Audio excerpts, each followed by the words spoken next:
Ram Ram and नमस्ते to everyone. Welcome to Sunlight Wisdom. आज हम बात करेंगे टाइमिंग ऑफ मैरिज के बारे में कि आपकी शादी कब होगी। इसके लिए हमने 3 चार्ट एज अ एग्जांपल लिए है। ये हमारे सब्सक्राइबर्स के ही चार्ट है। ठीक है। इनका इनका क्वेश्चन था कि शादी कब होगी, इससे रिलेटेड इन्होंने पूछा, तो इनके ही चार्ट एज अ एग्जांपल हम लेंगे कि इनके शादी को कैसे टाइम करना है। उसके लिए हम डिफरेंट डिफरेंट मेथड यूज करके फाइनलाइज करेंगे। ठीक है। जितने ज़्यादा मैं मेथड यूज़ करूँगा, तो जितने मेथड से ज़्यादा कंफर्मेशन आएगा तो समझ जाइए उतना ज़्यादा चांस है मैरिज होने का। ठीक है। ऐसा नहीं कि मैं एक मेथड बताऊंगा तो उस मेथड में दिख जाए आपको है मैरिज, अगर दिख रही है हो सकती है, तो ऐसा ज़रूरी नहीं कि वो एक मेथड एक रूल लगाने से मैरिज होगी ही होगी। क्योंकि वो हर एक हाउस ना, हर एक प्लैनेट अलग अलग सिग्निफिकेशन को भी दिखाता है। तो हो सकता है मैरिज ना हो के दूसरे भी इवेंट हो सकते हैं, जरूरी नहीं है कि मैरिज ही हो। अगर एक ही मेथड अप्लाई हो रहा है तब, अगर मल्टीपल मेथड आपसे कंफर्मेशन मिल रहा है तब शादी के चांसेस बढ़ जाएंगे। ठीक है। उसमें सबसे पहले क्या देखना है, ये सारे मेथड लगाने से पहले, कि सबसे पहले क्या नोटिस देखना है आपको कि मैरिज का प्रॉमिस है या नहीं है। ठीक है। तो मैरिज का प्रॉमिस देखते आना चाहिए पहले। कैसे देखना है, मैरिज का प्रॉमिस अगर है ही नहीं तो मैरिज अगर कितना भी आप दशा आ जाए, कितने भी ट्रांजिट आ जाए, तो आपकी शादी फिर भी नहीं होगी अगर मैरिज का प्रॉमिस नहीं है तो सबसे पहले हम चेक करेंगे मैरिज का प्रॉमिस है क्या। तो सबसे पहले खुशी जी का चार्ट देखते हैं। तो फीमेल के चार्ट में क्या रूल देखा जाता है मैरिज के प्रॉमिस के लिए, देखते हैं। देखिए, सेकेंड रूल देखिए, in female chart if Mars is in first second third fifth seventh ninth 11th from Jupiter, then promise of marriage is there. तो ये क्या कह रहे हैं कि जुपिटर से मार्स अगर first house second house third house fifth seventh ninth या 11th में हो, तब शादी का प्रॉमिस है, यानी शादी होगी ही। तो देखते हैं खुशी जी के चार्ट में है क्या वो प्रॉमिस। तो इनका जुपिटर कहाँ बैठा है, 9th हाउस में एग्जॉल्टेड कैंसर राशि में।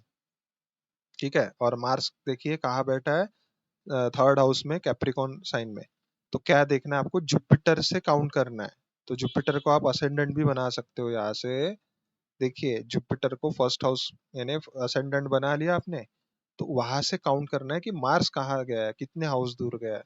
तो देखिए, 1 2 3 4 5 6 7, 7 घर दूर गया। ठीक है। तो सेवेंथ, जुपिटर से सेवेंथ में गया है मार्स। तो ये रूल क्या कहता है क्या सेवेंथ में। देखिए, first second third fifth seventh, seventh में है, तो प्रॉमिस ऑफ मैरिज है खुशी जी के चार्ट में। ठीक है। तो हम प्रॉमिस है, तो हम बाद में कवर करेंगे कि डिले है या दिक्कतों के साथ मैरिज होनी है। तो वो बात का पार्ट है। हम इस वीडियो में सिर्फ टाइमिंग ऑफ मैरिज देखेंगे, मेथड देखेंगे डिफरेंट डिफरेंट, कैसे टाइम करना है हर एक मेथड से वो देखेंगे। वो आप भी सीखिए। ठीक है। एनालाइज कीजिए, दूसरों के चार्ट में भी लगा के देखिए। ठीक है। ऐसा नहीं कि एक ही मेथड से आप कंफर्मेशन पे जा सकते हो, मल्टीपल मेथड मैं बताऊंगा, मल्टीपल मेथड को यूज कीजिए, फिर आप एक कंक्लूजन पे आइए। ठीक है। तो सबसे पहले हम देखते हैं कि मैरिज का प्रॉमिस तो देख लिया हमने। तो खुशी जी का एज कितना है, सबसे पहले आपको देखना है कि इंसान मैरिजेबल एज में है या नहीं है। ऑब्वियस है, जब मैरिजेबल एज होगी तभी तो आएगा ना कोई इंसान पूछने। ठीक है। तब वो देखते हैं। तो चलिए देखते हैं। ठीक है। सबसे पहले क्या देखना है, सबसे पहला सिंपल रूल है, ट्रांजिट का रूल है। ये बहुत बेसिक रूल है और ये बहुत इजी भी रूल है। ऐसा नहीं है कि इसमें मैरिज ही हो जाए, लेकिन हाँ, आपके थॉट प्रोसेस उस हिसाब से डिजाइन हो सकते हैं। आपके थॉट प्रोसेस में वो चीजें आ सकती है, रिलेशनशिप मैरिज। ठीक है। हर एक चीजें आपके थॉट प्रोसेस में आने की वजह से वो इवेंट हो सकता है। कभी कभी ना थॉट थॉट प्रोसेस ही वैसा नहीं है, किसी का ना शादी करने का ही मन नहीं है, तो वैसा हो सकता है कभी कभी किसी का थॉट प्रोसेस ही ऑब्स्टेकल बन जा रहा है शादी होने में। तो सबसे पहले देखते हैं कि सबसे इजी रूल क्या है ट्रांजिट में। जुपिटर जब भी फर्स्ट हाउस, ठीक है, third house, fifth house, seventh house, ninth house और 11th हाउस, है ना, इन हाउसेस में जब भी ट्रांजिट करे तब, और या फिर जुपिटर जब आपके कुंडली में जहां जिस राशि में विनस है उसके ऊपर जब ट्रांजिट करे तब, और या फिर फीमेल के केस में जिस राशि में मार्स है, विनस आप मेल फीमेल दोनों के लिए कंसिडर कर सकते हो। ठीक है। मैं और मार्स सेपरेटली आप फीमेल के लिए कंसिडर कर सकते हो। जब जुपिटर मार्स के ऊपर भी ट्रांजिट करे, आपकी कुंडली में फीमेल की कुंडली है तो मार्स जिस राशि में है उस राशि के ऊपर भी जब ट्रांजिट करे या उसके ट्राइन में ट्रांजिट करे, तब भी ये आपको रिलेशनशिप या मैरिज रिलेटेड इवेंट दे सकता है। ये सबसे सिंपल रूल है और बहुत बेसिक रूल है, लेकिन यहाँ से हम कंफर्मेशन नहीं ला सकते, ठीक है। ये इंटेंशन दिखाता है, यानी आपका पहले उस हिसाब से थॉट प्रोसेस होगा कि उस रिलेटेड आपके सरकमस्टांसेस है आजू बाजू में वैसे इवेंट दिखेंगे कि लोगों की शादियां हो रही है उस ड्यूरेशन में, तो वो देखते देखते आपकी आपका थॉट प्रोसेस भी वैसे ही हो जाएगा, क्योंकि आजू बाजू में जैसे सरकमस्टांसेस क्रिएट होंगे ना आपके सराउंडिंग में, उस हिसाब से आपका थॉट प्रोसेस भी बहुत ज्यादा इम्पैक्ट होता है। कोई भी चीज आप अगर मल्टीपल बार बार देखोगे आपके आजू बाजू में होते हुए, उस हिसाब से आपके ऊपर भी उसका इन्फ्लुएंस पड़ता है। तो इसीलिए प्लेनेट भी वैसे ही है। जब इनके केस में देखते हैं, अभी जुपिटर कहाँ चल रहा है, जुपिटर जेमिनाई में, यानी 8th हाउस में। अब जब जुपिटर 9th हाउस में आ जाएगा तो उसका एस्पेक्ट फर्स्ट हाउस में भी आएगा, ठीक है, थर्ड हाउस में भी आएगा और 5th हाउस में भी आएगा, ठीक है। अब इनका ना 7th हाउस से मार्स को भी एक्टिव करेगा, तो ये दोनों कॉम्बिनेशन पहले तो ये फिट हो गए। मार्स को भी देखेगा, जब कैंसर में जाएगा तब कैंसर में कब जाने वाला है जुपिटर, 2 जून 2026। 2 जून 2026 में कर्क राशि में जुपिटर जाएगा, मार्स कैंसर राशि में, ठीक है, कर्क राशि में। इनके केस में जुपिटर ऑलरेडी कर्क राशि में बैठा है, ठीक है, तो जुपिटर रिटर्न हो जाएगा इनके लिए, यानी उनकी राशि में वापिस आ रहा है, ठीक है। तो देखते हैं इनके केस में, तो इनका एक्टिव हो रहा है 9th हाउस में। 9th हाउस में आ रहा है तो फर्स्ट हाउस को भी एस्पेक्ट देगा, थर्ड हाउस को भी एस्पेक्ट देगा जहाँ पे मार्स ऑलरेडी बैठा है, और 5th हाउस को भी एस्पेक्ट देगा जहाँ पे पदा ऑफ 7th हाउस भी है। पदा ऑफ 7th हाउस में बताऊंगा, पहले मैं ये रूल डिस्कस कर लेता हूँ। पदा ऑफ 7th हाउस कैसे देखना है मैं बताऊंगा बाद में, ठीक है। ये अगर रूल आपने देख लिया तो वन ऑफ द चांसेस है कि शादी दे सकता है ये भी कॉम्बिनेशन। आपको पहले एज भी कंसिडर करनी है, अर्ली मैरिज का योग है भी या नहीं है। ये ऑलरेडी 22 की एज में है, तो किसी किसी सोसाइटी में बहुत अर्ली मैरिज भी हो सकती है। आपको देखना है हर एक स्टेट कहाँ से बिलोंग करता है इंसान, देश काल पात्र के हिसाब से आपको देखना है कि कहाँ पे किस एज में मैरिज होती है किस सोसाइटी में। किसी सोसाइटी में 25 साल अर्ली मैरिज होती है, तो किसी सोसाइटी में 25 की एज भी डिले मैरिज को भी दिखाते हैं। कभी कभी किसी पर्टिकुलर सोसाइटी में जल्दी मैरिज भी करते हैं, ठीक है। आजकल तो थोड़ा डिफिकल्ट है, मैक्सिमम लोग 28 30 या 30 के बाद ही मैरिज हो रही है मैक्सिमम लोगों की, ठीक है। लेकिन फिर भी कुछ पर्टिकुलर रीजन या ऐसे है कि जहाँ पे 21 22 23 साल में भी मैरिज होती है, ठीक है। कुछ रिलीजन में या कुछ सोसाइटी में वैसे करवाते हैं। तो देखिए इनका 22 तो है, वैसे भी मैरिजेबल एज तो है इनकी, ऐसा नहीं है कि मैरिजेबल एज नहीं है, ठीक है। लेकिन वो पहले देखते हैं अर्ली मैरिज के कॉम्बिनेशन है क्या। अर्ली मैरिज के कॉम्बिनेशन एक है, जब भी मून आपका अकेला अगर बैठा है 7th हाउस में, तब वो अर्ली मैरिज दे सकता है, ठीक है। इनके केस में है, लेकिन वो नहीं है, वो राहु भी है, तो ये दोनों ना अनप्रेडिक्टेबिलिटी को भी दिखाते हैं। राहु और मून ऐसे प्लेनेट है 7th हाउस में, सडन रिलेशनशिप या सडन मैरिज दे सकते हैं किसी को भी। ये वन ऑफ द कॉम्बिनेशन है अर्ली मैरिज का भी, लेकिन डिपेंड करता है कि बाकी अगर सैटर्न का, एज लॉन्ग एज सैटर्न का इन्फ्लुएंस नहीं होना चाहिए, ठीक है। राहु और केतु ऐसे प्लेनेट है एक्सट्रीम डीले को भी रिप्रेजेंट दिखाते हैं, सिग्निफाई करते हैं, या एक्सट्रीम अर्ली मैरिज भी दे सकते हैं। ये अनएक्सपेक्टेड इवेंट देते हैं, ठीक है। सडन रिलेशनशिप दे सकते हैं, सडन रिलेशनशिप देने की वजह से सडन मैरिज भी दे सकते हैं। तो गलतियां भी बहुत करवा सकते हैं कॉम्बिनेशन, इमेच्योर्ड बिहेवियर होने की वजह से।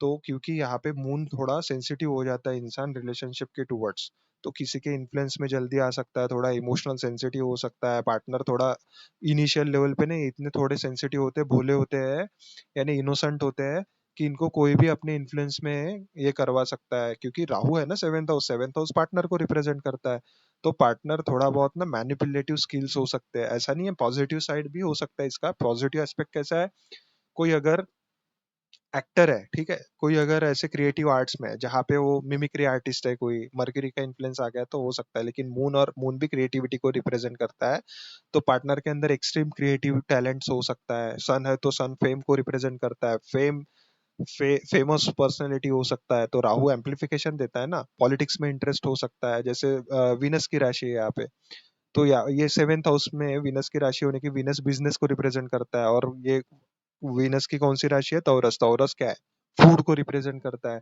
फूड और मून इन जनरल फूड का कारक है। फूड बिजनेस, कोई फूड बिजनेस हो सकता है किसी का, फाइनेंस से रिलेटेड जुड़ा हुआ काम हो सकता है, ठीक है, फाइनेंशियल एडवाइजर हो सकता है, कुछ भी बोलने से रिलेटेड काम। सेकेंड हाउस हमारा यानी स्पीच का भी है, ठीक है, तो सन पॉलिटिक्स को रिप्रेजेंट करता है, कोई पॉलिटिक्स में हो सकता है, पॉलिटिकल कनेक्शन या गवर्नमेंट जॉब में हो सकता है, ठीक है। मून फूड को रिप्रेजेंट करता है, तो फूड इंस्पेक्टर हो सकता है, जैसे सन गवर्नमेंट जॉब है, तो एक एग्जाम्पल मैं बता रहा हूँ, ठीक है।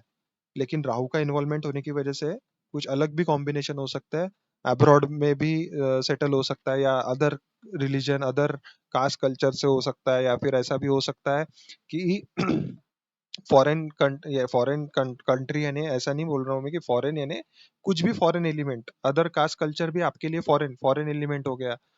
तो जगह भी अब्रॉड, यानी ऐसा नहीं है कि अब्रॉड यानी आप बाहर ही विदेश में ही विदेश का ही हो, तो अदर स्टेट का भी हो सकता है, अदर सिटीज का भी हो सकता है, उसके उससे बिलोंग कर सकता है, ठीक है। तो ये कॉम्बिनेशन तो है one of the combination early marriage का, ठीक है। लेकिन बाकी भी कॉम्बिनेशन डिपेंड करते हैं, जितने ज्यादा मैलेफिक इन्फ्लुएंस होंगे उतना ज्यादा डिले दिखा सकता है मैरिज। जैसे राहु मैंने मून बताया, ये अर्ली मैरिज दे सकते हैं, लेकिन एक्सट्रीम डिले भी करवा सकते हैं, क्योंकि इनिशियल लेवल पे गलतियां बहुत होती है। गलतियां होने की वजह से ट्रस्ट डैमेज होता है, किसी के ऊपर ट्रस्ट नहीं कर पाता इंसान। तो अगर ऐसा हुआ नहीं है तो अच्छा है, तो मैरिज जल्दी हो सकती है। अदरवाइज क्या हो सकता है कि ट्रस्ट, अगर कोई ऐसा इनके साथ कोई सेटबैक हुआ हो रिलेशनशिप से रिलेटेड, या कोई ऐसी चीजें हुई हो, तो थोड़ा बहुत ना ट्रस्ट करना इनके लिए मुश्किल हो सकता है। इसकी वजह से कभी कभी खुद का थॉट प्रोसेस ही इनके लिए डिले करवा सकता है मैरिज। और ऊपर से सेवेंथ लॉर्ड अगर 6 से 12 में भी गया तो भी ये डिले करवा सकता है मैरिज, थोड़े ऑब्स्टेकल दे सकता है होने में मैरिज, ठीक है, किसी किसी को। तो इनका सेवेंथ लॉर्ड 6 में बैठा है, तो एक एफ्लिक्शन है। तो ये एफ्लिक्शन नहीं बोल सकते, लेकिन हाँ, जितने ज्यादा होंगे थोड़ा बहुत उतना डिले हो सकता है, 2 साल, ठीक है। तो नॉर्मल जो एज है उससे 2 साल डिले हो सकता है, तो जितने ज्यादा मिलेंगे 2-2 साल आप ऐड करते जाइए। तो इनके केस में ना एक एक तो मिल गया। अब एक सेम रूल D9 में भी कंफर्म करना है, तो D9 में भी देखिए राहु है सेवेंथ हाउस में, तो ये भी थोड़ा बहुत एफ्लिक्टेड है। इसका डिस्पोजिटर देखोगे, इसमें भी सैटर्न फोर्थ हाउस में बैठा है अपने शत्रु साइन में, यानी एनिमी साइन में बैठा है, ऊपर से सन भी देख रहा है। तो ये प्लेनेटरी वॉरफेयर हो गया, ग्रह युद्ध वाला कॉम्बिनेशन हो गया, ये भी थोड़ा बहुत चैलेंजेस दे सकता है। तो इन जनरल इनकी मैरिज ज्यादा से ज्यादा 3 या 4 साल डिले हो सकती है अपने नॉर्मल एज से। अभी ये 22 है, तो ये 4 साल तक आप, 4 या 5 साल तक आप आगे एक्सटेंड कर सकते हो। जितने ज्यादा मैलेफिक इन्फ्लुएंस मिलेंगे तितने उतनी ज्यादा मैरिज डिले हो सकती है। और एक कॉम्बिनेशन क्या है, अगर सेवेंथ हाउस के आजू बाजू, यानी उससे 12th और उससे सेकेंड, यहाँ पे भी अगर मैलेफिक प्लैनेट बैठे हो, जैसे सैटर्न, राहु, केतु, मार्स, ये अगर बैठे हो, तब भी चीजें डिले दे सकता है। तो इनके केस में नहीं है, इनके केस में एक ही प्लैनेट बैठा है, सैटर्न। तो इन जनरल मैं देख पा रहा हूँ, तो 4 या 5 साल इनकी मैरिज थोड़ी बहुत डिले हो सकती है। अभी 22 है ना, तो 22 से 5 ऐड करोगे तो 27 के करीब करीब, 23, 24, 25, 26, 27 या 28 के करीब करीब, या 27, 28, 29, ये एज प्रोमिनेंट रहेगी मैरिज के लिए, ठीक है। बट बाकी भी कॉम्बिनेशन क्या है, देखिए, लास्ट में क्या बता रहा था कि जुपिटर का इन्फ्लुएंस है ना। जुपिटर अभी इनका अगले साल जाएगा, अभी तो जेमिनी में सैटर्न के ऊपर ट्रांजिट कर रहा है, तो करियर के रिगार्डिंग प्रोमिनेंट इवेंट दे सकता है, ठीक है। करियर के रिगार्डिंग अपॉर्चुनिटी दे सकता है। जून 2025 से सैटर्न के ऊपर ट्रांजिट कर रहा है, तो ये करियर के पर्सपेक्टिव से अच्छा हुआ, ठीक है ना। करियर के टूवर्ड्स थोड़ा बहुत इनका फोकस बढ़ जाना, सैटर्न रिलेटेड है, सैटर्न हार्डवर्क को रिप्रेजेंट करता है। एट्थ हाउस क्या है, एट्थ हाउस सडन इवेंट को रिप्रेजेंट करता है। जेमिनी साइन है, जेमिनी साइन क्या है, सोशल मीडिया को रिप्रेजेंट करता है। तो हो सकता है सोशल मीडिया से जुड़ा हुआ, कम्युनिकेशन से जुड़ा हुआ कुछ काम, उससे रिलेटेड अपॉर्चुनिटी। लेकिन हम उसमें नहीं जाएंगे, ये थोड़ा अलग टॉपिक हो जाएगा। हाँ, तो मैंने ये थोड़े जनरल सिग्निफिकेशन बताया आपको, सेवेंथ हाउस में क्या क्या प्लेनेट होने की वजह से कैसे कैसे, ठीक है। तो अभी देखते हैं सेकंड। पहला रूल तो मैंने बता दिया, जुपिटर जिस भी Venus seventh house seventh Lord, या फीमेल के केस में मार्स को जब एक्टिव करे तब भी शादी दे सकता है, ठीक है। लेकिन ये अकेला कॉम्बिनेशन एकदम से नहीं देगा, उसके लिए सैटर्न का भी इन्फ्लुएंस चाहिए। अब सेकंड रूल क्या है, सेकंड रूल ये है, सैटर्न भी अगर आपके सेवेंथ हाउस में सेम टाइम पे सेवेंथ सेवेंथ हाउस को देखे, या सेवेंथ हाउस में ट्रांजिट करे, ठीक है, ट्रांजिट में अगर सैटर्न आपके 7th हाउस में आ जाए या 7th हाउस को एस्पेक्ट करे या 7th लॉर्ड को एस्पेक्ट करे या विनस को एस्पेक्ट करे या मार्स को एस्पेक्ट करे फीमेल के केस में, तब भी शादी दे सकता है। ठीक है। अब जब सैटर्न और जुपिटर दोनों मिलके आपके 7th हाउस को इन्फ्लुएंस करेंगे, कैसे करेंगे? अभी इनके केस में सैटर्न 5th हाउस में ट्रांजिट कर रहा है मीन राशि में, तो सैटर्न थर्ड दृष्टि से 7th हाउस को देख रहा है, तो ये भी चांस है कि मैरिज, सैटर्न तो एक कॉम्बिनेशन यहाँ से भी एक्टिव हो रहा है और एक कॉम्बिनेशन यहाँ से भी एक्टिव हो रहा है। ठीक है, क्या क्यों हो रहा है? अगले साल ज्यादा प्रोमिनेंट चांसेस है इनके केस में। सैटर्न जब पाइसिस में ट्रांजिट कर रहा है तो अगले साल जुपिटर कैंसर साइन में जाएगा जून के बाद। तो प्रोमिनेंट क्या होगा इनका? 7th हाउस तो नहीं यहाँ पे, लेकिन हाँ मार्स, और सैटर्न अपने थर्ड एस्पेक्ट से 7th हाउस को एक्टिव कर रहा है और जुपिटर अपने 7th एस्पेक्ट से मार्स को एक्टिव कर रहा है। तो जरूरी नहीं है मैरिज ही दे सकता है, हाँ रूल लेकिन सटीक बैठ रहा है कि रूल क्या बता रहा है कि इनका मार्स भी जुपिटर एक्टिव कर रहा है और 7th हाउस अब सैटर्न अपने थर्ड एस्पेक्ट से एक्टिव कर रहा है। ठीक है, तो ये तो रूल हो गया, एक रूल तो कंफर्म कंफर्म मिल गया कि हाँ शादी से रिलेटेड इवेंट, शादी या रिलेशनशिप दे सकता है। ठीक है, लेकिन इनके चार्ट में योगा कैसे बैठे हैं? राहु और मून और सन अमावस्या योग भी है, तो इनको केयरफुल भी रहना है। रिलेशनशिप में है तो रिलेशनशिप का प्रपोजल मिल सकता है, तो थोड़ा बहुत अवेयर और अलर्ट भी रहना है। एकदम से हड़बड़ी में आके डिसीजन भी नहीं लेना है, थोड़ा केयरफुल भी रहना है। पहले तो पूरा बैकग्राउंड चेक करना है, क्योंकि वहां पे मैक्सिमम चांसेस है कि थोड़ी बहुत चिटिंग या कोई ऐसा झूठ बोलना, कुछ ना कुछ तो चीजें हो सकती है। तो थोड़ा अवेयरनेस भी रखना है चीजों को लेके, ऑब्जर्वेशन थोड़ा बहुत अच्छा रखना चाहिए यहाँ पे। ठीक है, और इन जनरल सैटर्न और जुपिटर मिलके मीन राशि को एक्टिव करेंगे अगले साल सबके लिए। ठीक है, तो आपके केस में 5th हाउस इन्फ्लुएंस रहेगा। तो 5th हाउस क्या है? 5th हाउस नई नई अपॉर्चुनिटीज को दिखाता है, फेम को दिखाता है, लव रिलेशनशिप को दिखाता है। ठीक है, तो हो सकता है आपके केस में करियर से रिलेटेड कोई इवेंट हो। थर्ड से थर्ड है 5th हाउस, तो सोशल मीडिया से रिलेटेड आप कुछ ना कुछ एक्टिव कर सकते हो, कुछ फेम मिल सकता है सोशल मीडिया से रिलेटेड। ऐसा भी हो सकता है कोई नया जॉब, नई अपॉर्चुनिटी मिल सकती है। 5th हाउस रिलेशनशिप को भी रिप्रेजेंट करता है, तो नया रिलेशनशिप से रिलेटेड प्रपोजल मिल सकते हैं। और इसका लॉर्ड कहाँ पे बैठा है आपका, वो भी देखना है 9th हाउस में। 9th हाउस क्या है? स्पिरिचुअलिटी से रिलेटेड है, स्पिरिचुअलिटी में इंटरेस्ट आ सकता है। Jupiter 9th house wisdom, knowledge को रिप्रेजेंट करता है, कुछ नई स्किल सीख सकते हो, नॉलेज ले सकते हो। जुपिटर है तो कोई आध्यात्मिक नॉलेज ले सकते हो, परसिव कर सकते हो। ये चीजें यहाँ से दिख रही है। तो हो सकता है ये इन चीजों से रिलेटेड इवेंट आपके लाइफ में अगले साल हो सकता है। और जुपिटर 9th हाउस सेरेमनी को भी दिखाता है, तो 9th हाउस जब भी एक्टिव होता है तो एंगेजमेंट होती है मैक्सिमम लोगों की। ठीक है, एंगेजमेंट होती है, तो ये भी चांसेस दिखाता है। एक रूल तो फिट बैठ गया। सेकेंड रूल क्या बोलता है? सेकेंड रूल ये है, दो रूल हमने डिस्कस कर लिए, थर्ड रूल क्या है? थर्ड रूल जो है आपके कुंडली में जेमिनी एस्ट्रोलॉजी का रूल है, दारा कार का देखना है। दारा कार का कौन सा प्लेनेट है? इनके केस में सैटर्न दारा कार का है, सैटर्न खुद ही दारा कार का है। सैटर्न कहाँ पे बैठा है? 8th हाउस में। जब भी ट्रांजिट में जब भी ट्रांजिट में सैटर्न दारा कारका को एक्टिव करे, चाहे वो दृष्टि से चाहे उसके ऊपर ट्रांजिट करे, तब भी मैरिज दे सकता है। यानी इनके केस में सैटर्न अगर यहाँ पे ट्रांजिट करे या इसको एस्पेक्ट करे, तब भी शादी दे सकता है। ये अकेला कॉम्बिनेशन शादी दे सकता है अगर आपके केस में सैटर्न अगर आपके दारा कारका को एक्टिव करे तब। ठीक है, तब ये भी कॉम्बिनेशन है। ठीक है, तो ये कब कर सकता है? इनका 2027, मिड 2027 के बाद देख सकते हो कि सैटर्न इनके दारा कारका को एक्टिव कर रहा है, तब भी मैरिज दे सकता है। और इन जनरल 5 या 4 साल इनकी मैरिज डिले हो सकती है, पॉसिबिलिटी है। रूल भले ही बैठ रहा है, लेकिन अदर अदर इवेंट भी हो सकते हैं ना इनके लाइफ में। ऐसा नहीं है ना, बाकी भी प्लैनेट, बाकी भी हाउसेस एक्टिव हो रहे हैं, तो ऐसा नहीं है कि वही रूल होगा। ट्रैवलिंग बढ़ सकती है इनकी। ठीक है, fifth house fifth house in general creativity को रिप्रेजेंट करता है। जब से सैटर्न फिफ्थ हाउस में आया इनके मीन राशि में, तो कुछ ना कुछ क्रिएटिव साइड पे फोकस हो सकता है, क्रिएटिविटी बढ़ सकती है, प्रोडक्टिविटी बढ़ सकती है। ठीक है, वो भी अच्छा है एक हिसाब से उनके लिए। करियर से रिलेटेड भी इवेंट हो सकता है। सैटर्न जिस जिस राशि पे एस्पेक्ट देगा, जैसे मून को एस्पेक्ट देगा, ट्रैवलिंग बढ़ सकती है, ट्रैवलिंग करना भी सही रहेगा यहाँ इस ड्यूरेशन में इनके लिए। ठीक है, तो ये कुछ रूल्स है। 2027 के बाद इनको 7.5 भी रहेगी, मिड 2027 के बाद। और in general Saturn Venus marriage का जो सिग्निफिकेटर है वो 2027 में वीनस के ऊपर भी ट्रांजिट करेगा। मुझे लग रहा है कि 2027 के बाद ही 2027 से लेके 2028 इन जनरल 2029 तक इनको मैरिज के प्रोमिनेंट योग है ट्रांजिट के हिसाब से, ठीक है, वो रूल है। अब फोर्थ रूल देखिए क्या है। फोर्थ रूल अगर देखना है आपको, मैंने तो ये बता दिया ना, जुपिटर और सैटर्न दोनों मिलके जब भी seventh house, seventh Lord, Venus, Mars, first house या फर्स्ट लॉर्ड को एक्टिव करे।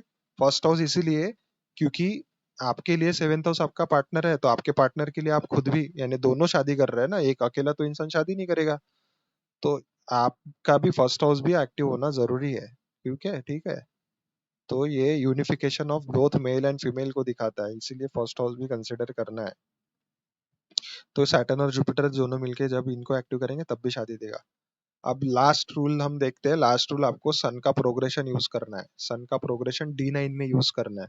D9 में देखना है सन किस राशि में किस हाउस में बैठा है, ठीक है। उसको जिस भी हाउस में बैठा है उसको आप क्या करना है, अकाउंट कैसे करना है, उसको आपको फर्स्ट ईयर काउंट करना है, ठीक है। फर्स्ट, सॉरी, सन जिस भी राशि में बैठा है उसको आपको 0 ईयर काउंट करना है। पहले 0, वहां से फिर आगे काउंट करना है। वो आपकी एज को रिप्रेजेंट करेगा, ठीक है। यहाँ पे एक 0 जहाँ पे सन बैठा है वो 0, 1, 2, 3, 4, 5, 6, 7, 8, 9, 10, 12, ये हो गया 12। ये हो गया आपकी 12 एज। यहाँ से फिर आपकी जितनी एज है अभी उतने घर आप काउंट कर सकते हो आगे, ठीक है। फिर यहाँ पे 13, आप इनकी 22 है तो आपको 22 तक काउंट करना है, ठीक है। 13, 14, 15, 16, 17, 18, 19, 20, 21, 22। देखिए 22 की एज में इनका सेवेंथ हाउस एक्टिव है, ठीक है। 22 की एज में इनका सेवेंथ हाउस एक्टिव है। तो देखिए बहुत ज्यादा कंफर्मेशन मिल रहा है इनका। हो सकता है इनको ना मैरिज ना होके रिलेशनशिप से रिलेटेड इवेंट प्रोमिनेंट दिख रहा है। अगर ये रिलेशनशिप में नहीं है तो रिलेशनशिप दे सकता है इनको ये इवेंट। बहुत ज्यादा चांसेस है कि रिलेशनशिप से रिलेटेड डिजायर बढ़ गई होंगी, रिलेशनशिप रिलेटेड इवेंट होने के चांसेस और ज्यादा बढ़े होंगे इनके, बढ़ रहे हैं इनके, क्योंकि 22 की एज में इनका सेवेंथ हाउस इन्फ्लुएंस है ऑलरेडी और सैटर्न फोर्थ हाउस में भी बैठा है, ठीक है। तो पॉसिबिलिटी तो है ना। और seventh Lord fourth house, seventh Lord Saturn खुद है और फोर्थ हाउस में बैठा है सैटर्न। तो ये वन ऑफ द कॉम्बिनेशन है अरेंज कम लव मैरिज का, ठीक है। यानी अरेंज होके भी लव मैरिज जैसी फीलिंग होना, ऐसा भी हो सकता है। नहीं तो वीनस मैरिज का सिग्निफिकेटर है, तो जैसे जुपिटर इनका मार्स थर्ड हाउस में है, जो मार्स हस्बैंड को रिप्रेजेंट करता है कैप्रिकॉन राशि में। करियर में किसी से मुलाकात हो गई, थर्ड हाउस नेबर को रिप्रेजेंट करता है, या दूर कोई, यानी ऐसे ही फ्रेंड सर्कल को रिप्रेजेंट करता है, सोशल सर्कल को रिप्रेजेंट करता है, तो वैसा भी हो सकता है। तो अगर लव मैरिज का कॉम्बिनेशन, एक कॉम्बिनेशन है इनके केस में, जैसे राहु सेवेंथ हाउस में है और इसका डिस्पोजिटर सिक्स हाउस में बैठा है, तो ये दिक्कतें तो जरूर देगा इनको, ऐसा नहीं इतना इजी रहेगा। इसलिए हमने प्रेडिक्ट किया था थोड़े 4 साल डिले हो सकते हैं। इसके बाद अगर कब एक्टिव रहेगा देखिए, 22, 23, 24। आपको पहले हाँ देखना क्या है, देखिए जब जब D9 में प्रोग्रेशन से सेवेंथ हाउस, ठीक है, सेवेंथ हाउस विनस, फीमेल के केस में मार्स फिर से, ठीक है, या सेवेंथ लॉर्ड जब भी एक्टिव हो जिस भी एज में, तब शादी दे सकता है। इनके केस में अभी 22 की एज में सेवेंथ हाउस एक्टिव है, तो सेवेंथ हाउस एक्टिव है तो उसमें अलग भी रिजल्ट मिल सकते हैं ना। तो राहु क्या है, राहु राहु ऑनलाइन चीजों को रिप्रेजेंट करता है, तो एक्वेरियस साइन है। एक्वेरियस साइन भी सोशल मीडिया, सोशल सर्कल को रिप्रेजेंट करता है, मेजर इंस्टीट्यूट, लार्ज इंस्टीट्यूट को रिप्रेजेंट करता है, डिजिटल प्लेटफॉर्म को भी यूज करता है, रिप्रेजेंट करता है राहु और एक्वेरियस साइन, ठीक है। जितने भी एडवांस टेक्नोलॉजीज है उसको भी रिप्रेजेंट करता है। हो सकता है इनका सोशल मीडिया में फेम मिल जाए इनको। सेवेंथ लॉर्ड फोर्थ में बैठा है, मार्शियन साइन में, फोर्थ हाउस यानी मदर रिलेटेड, प्रॉपर्टी रिलेटेड, घर में कोई चीजें, नई चीजें हो रही है, फादर को जॉब मिल रहा है या जॉब से रिलेटेड, या फिर फादर से प्रॉपर्टी, या फिर नया घर, घर में कोई नया काम, कंस्ट्रक्शन का काम होना, रिनोवेशन होना, ठीक है। In general fourth house related event हो सकता है इनसे, ठीक है, इनके कुंडली में, क्योंकि इसका लॉर्ड भी फोर्थ हाउस में बैठा है ना। और दूसरी चीज देखोगे, कि अब आगे कब होगा एक्टिव। सेवेंथ लॉर्ड सैटर्न है ना, और वीनस या मार्स भी देखना है आपको। 23rd की एज में देखोगे तो इनका फिर से मार्स एक्टिव हो रहा है सेवेंथ एस्पेक्ट से, तो यहाँ पे भी है। ठीक है, 23rd। 24 की एज में वीनस भी एक्टिव हो रहा है। 25th की एज में सेवेंथ लॉर्ड भी एक्टिव हो रहा है। और 25th, 26, 27, सॉरी 2 मिनट, यहाँ पे अब 22, 23rd, 24, 25th, 26, 27, 28। ठीक है, तो 28 की एज में फर्स्ट हाउस, तो यहाँ पे ज्यादा चांसेस है मैरिज होने के। ऐसा नहीं है कि इनमें प्रोमिनेंटली ये भी प्लेनेट एक्टिव हो रहे हैं, यहाँ पे भी मैरिज दे सकता है। देखिए सेवेंथ हाउस भी इन्फ्लुएंस हो रहा है प्रोग्रेशन में, एट्थ हाउस से मार्स भी इन्फ्लुएंस हो रहा है प्रोग्रेशन में। मार्स हस्बैंड का कारक है फीमेल के केस में, यहाँ पे भी शादी दे सकता है। यहाँ से वीनस जो मैरिज का सिग्निफिकेटर है वो भी एक्टिव हो रहा है। यानी 22, 23rd, 24, 25th, ये क्योंकि 25th की एज में भी सेवेंथ लॉर्ड सैटर्न एक्टिव हो रहा है।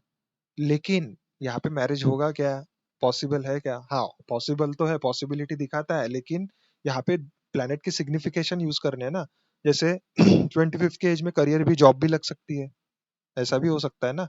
करियर से रिलेटेड भी इवेंट हो सकता है, फादर से रिलेटेड भी इवेंट हो सकता है।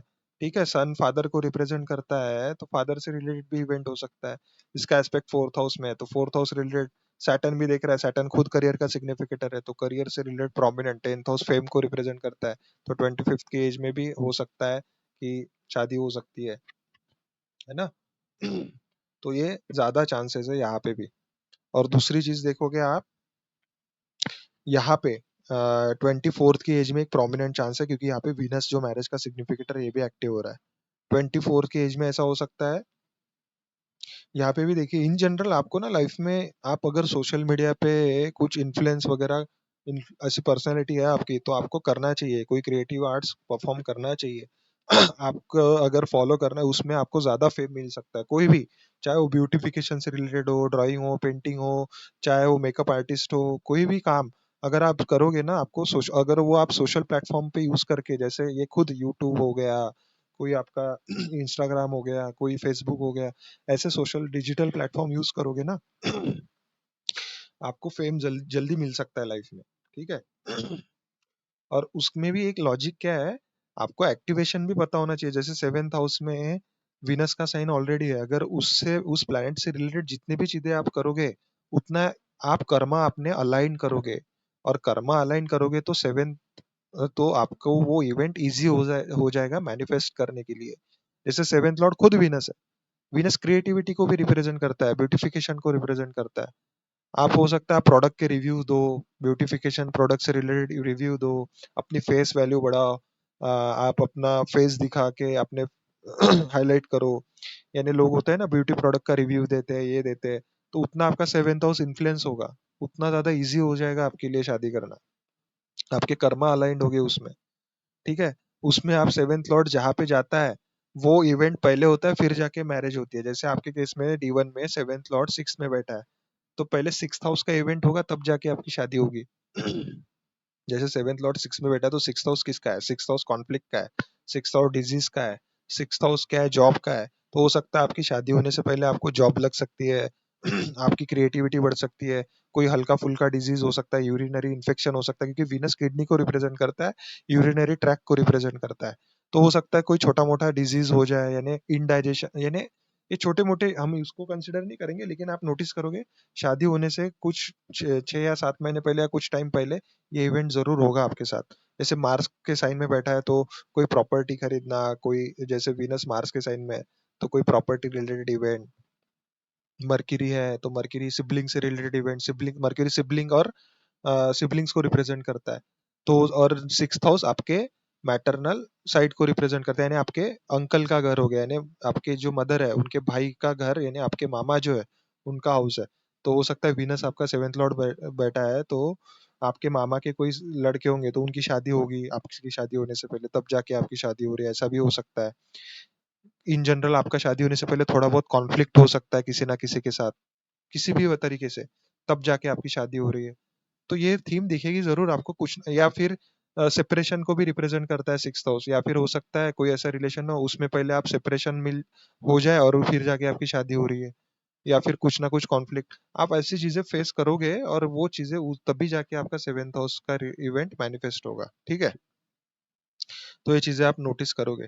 तो ये कुछ कॉमन थीम है। अब अगर मुझे प्रोमिनेंटली क्या दिख रहा है, ये इवेंट तो हो गई, लेकिन साथ साथ में आप जल्दी भी शादी मैनिफेस्ट कर सकते हो, लेकिन आपको एक्सेप्टेंस में आना है।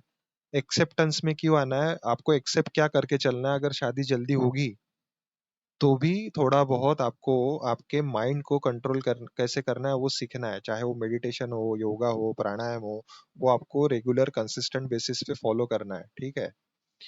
ठीक है, रेमेडीज कंसिस्टेंट बेसिस पे आपको करनी ही करनी है। रेमेडीज मैं अगले वीडियो में कवर करूंगा, ठीक है, नहीं तो वीडियो बहुत ज्यादा लंबी हो जाएगी, क्योंकि ऑलरेडी वीडियो नहीं तो बहुत लंबी हो जाएगी, ऑलरेडी बहुत लंबी हो गई इसलिए।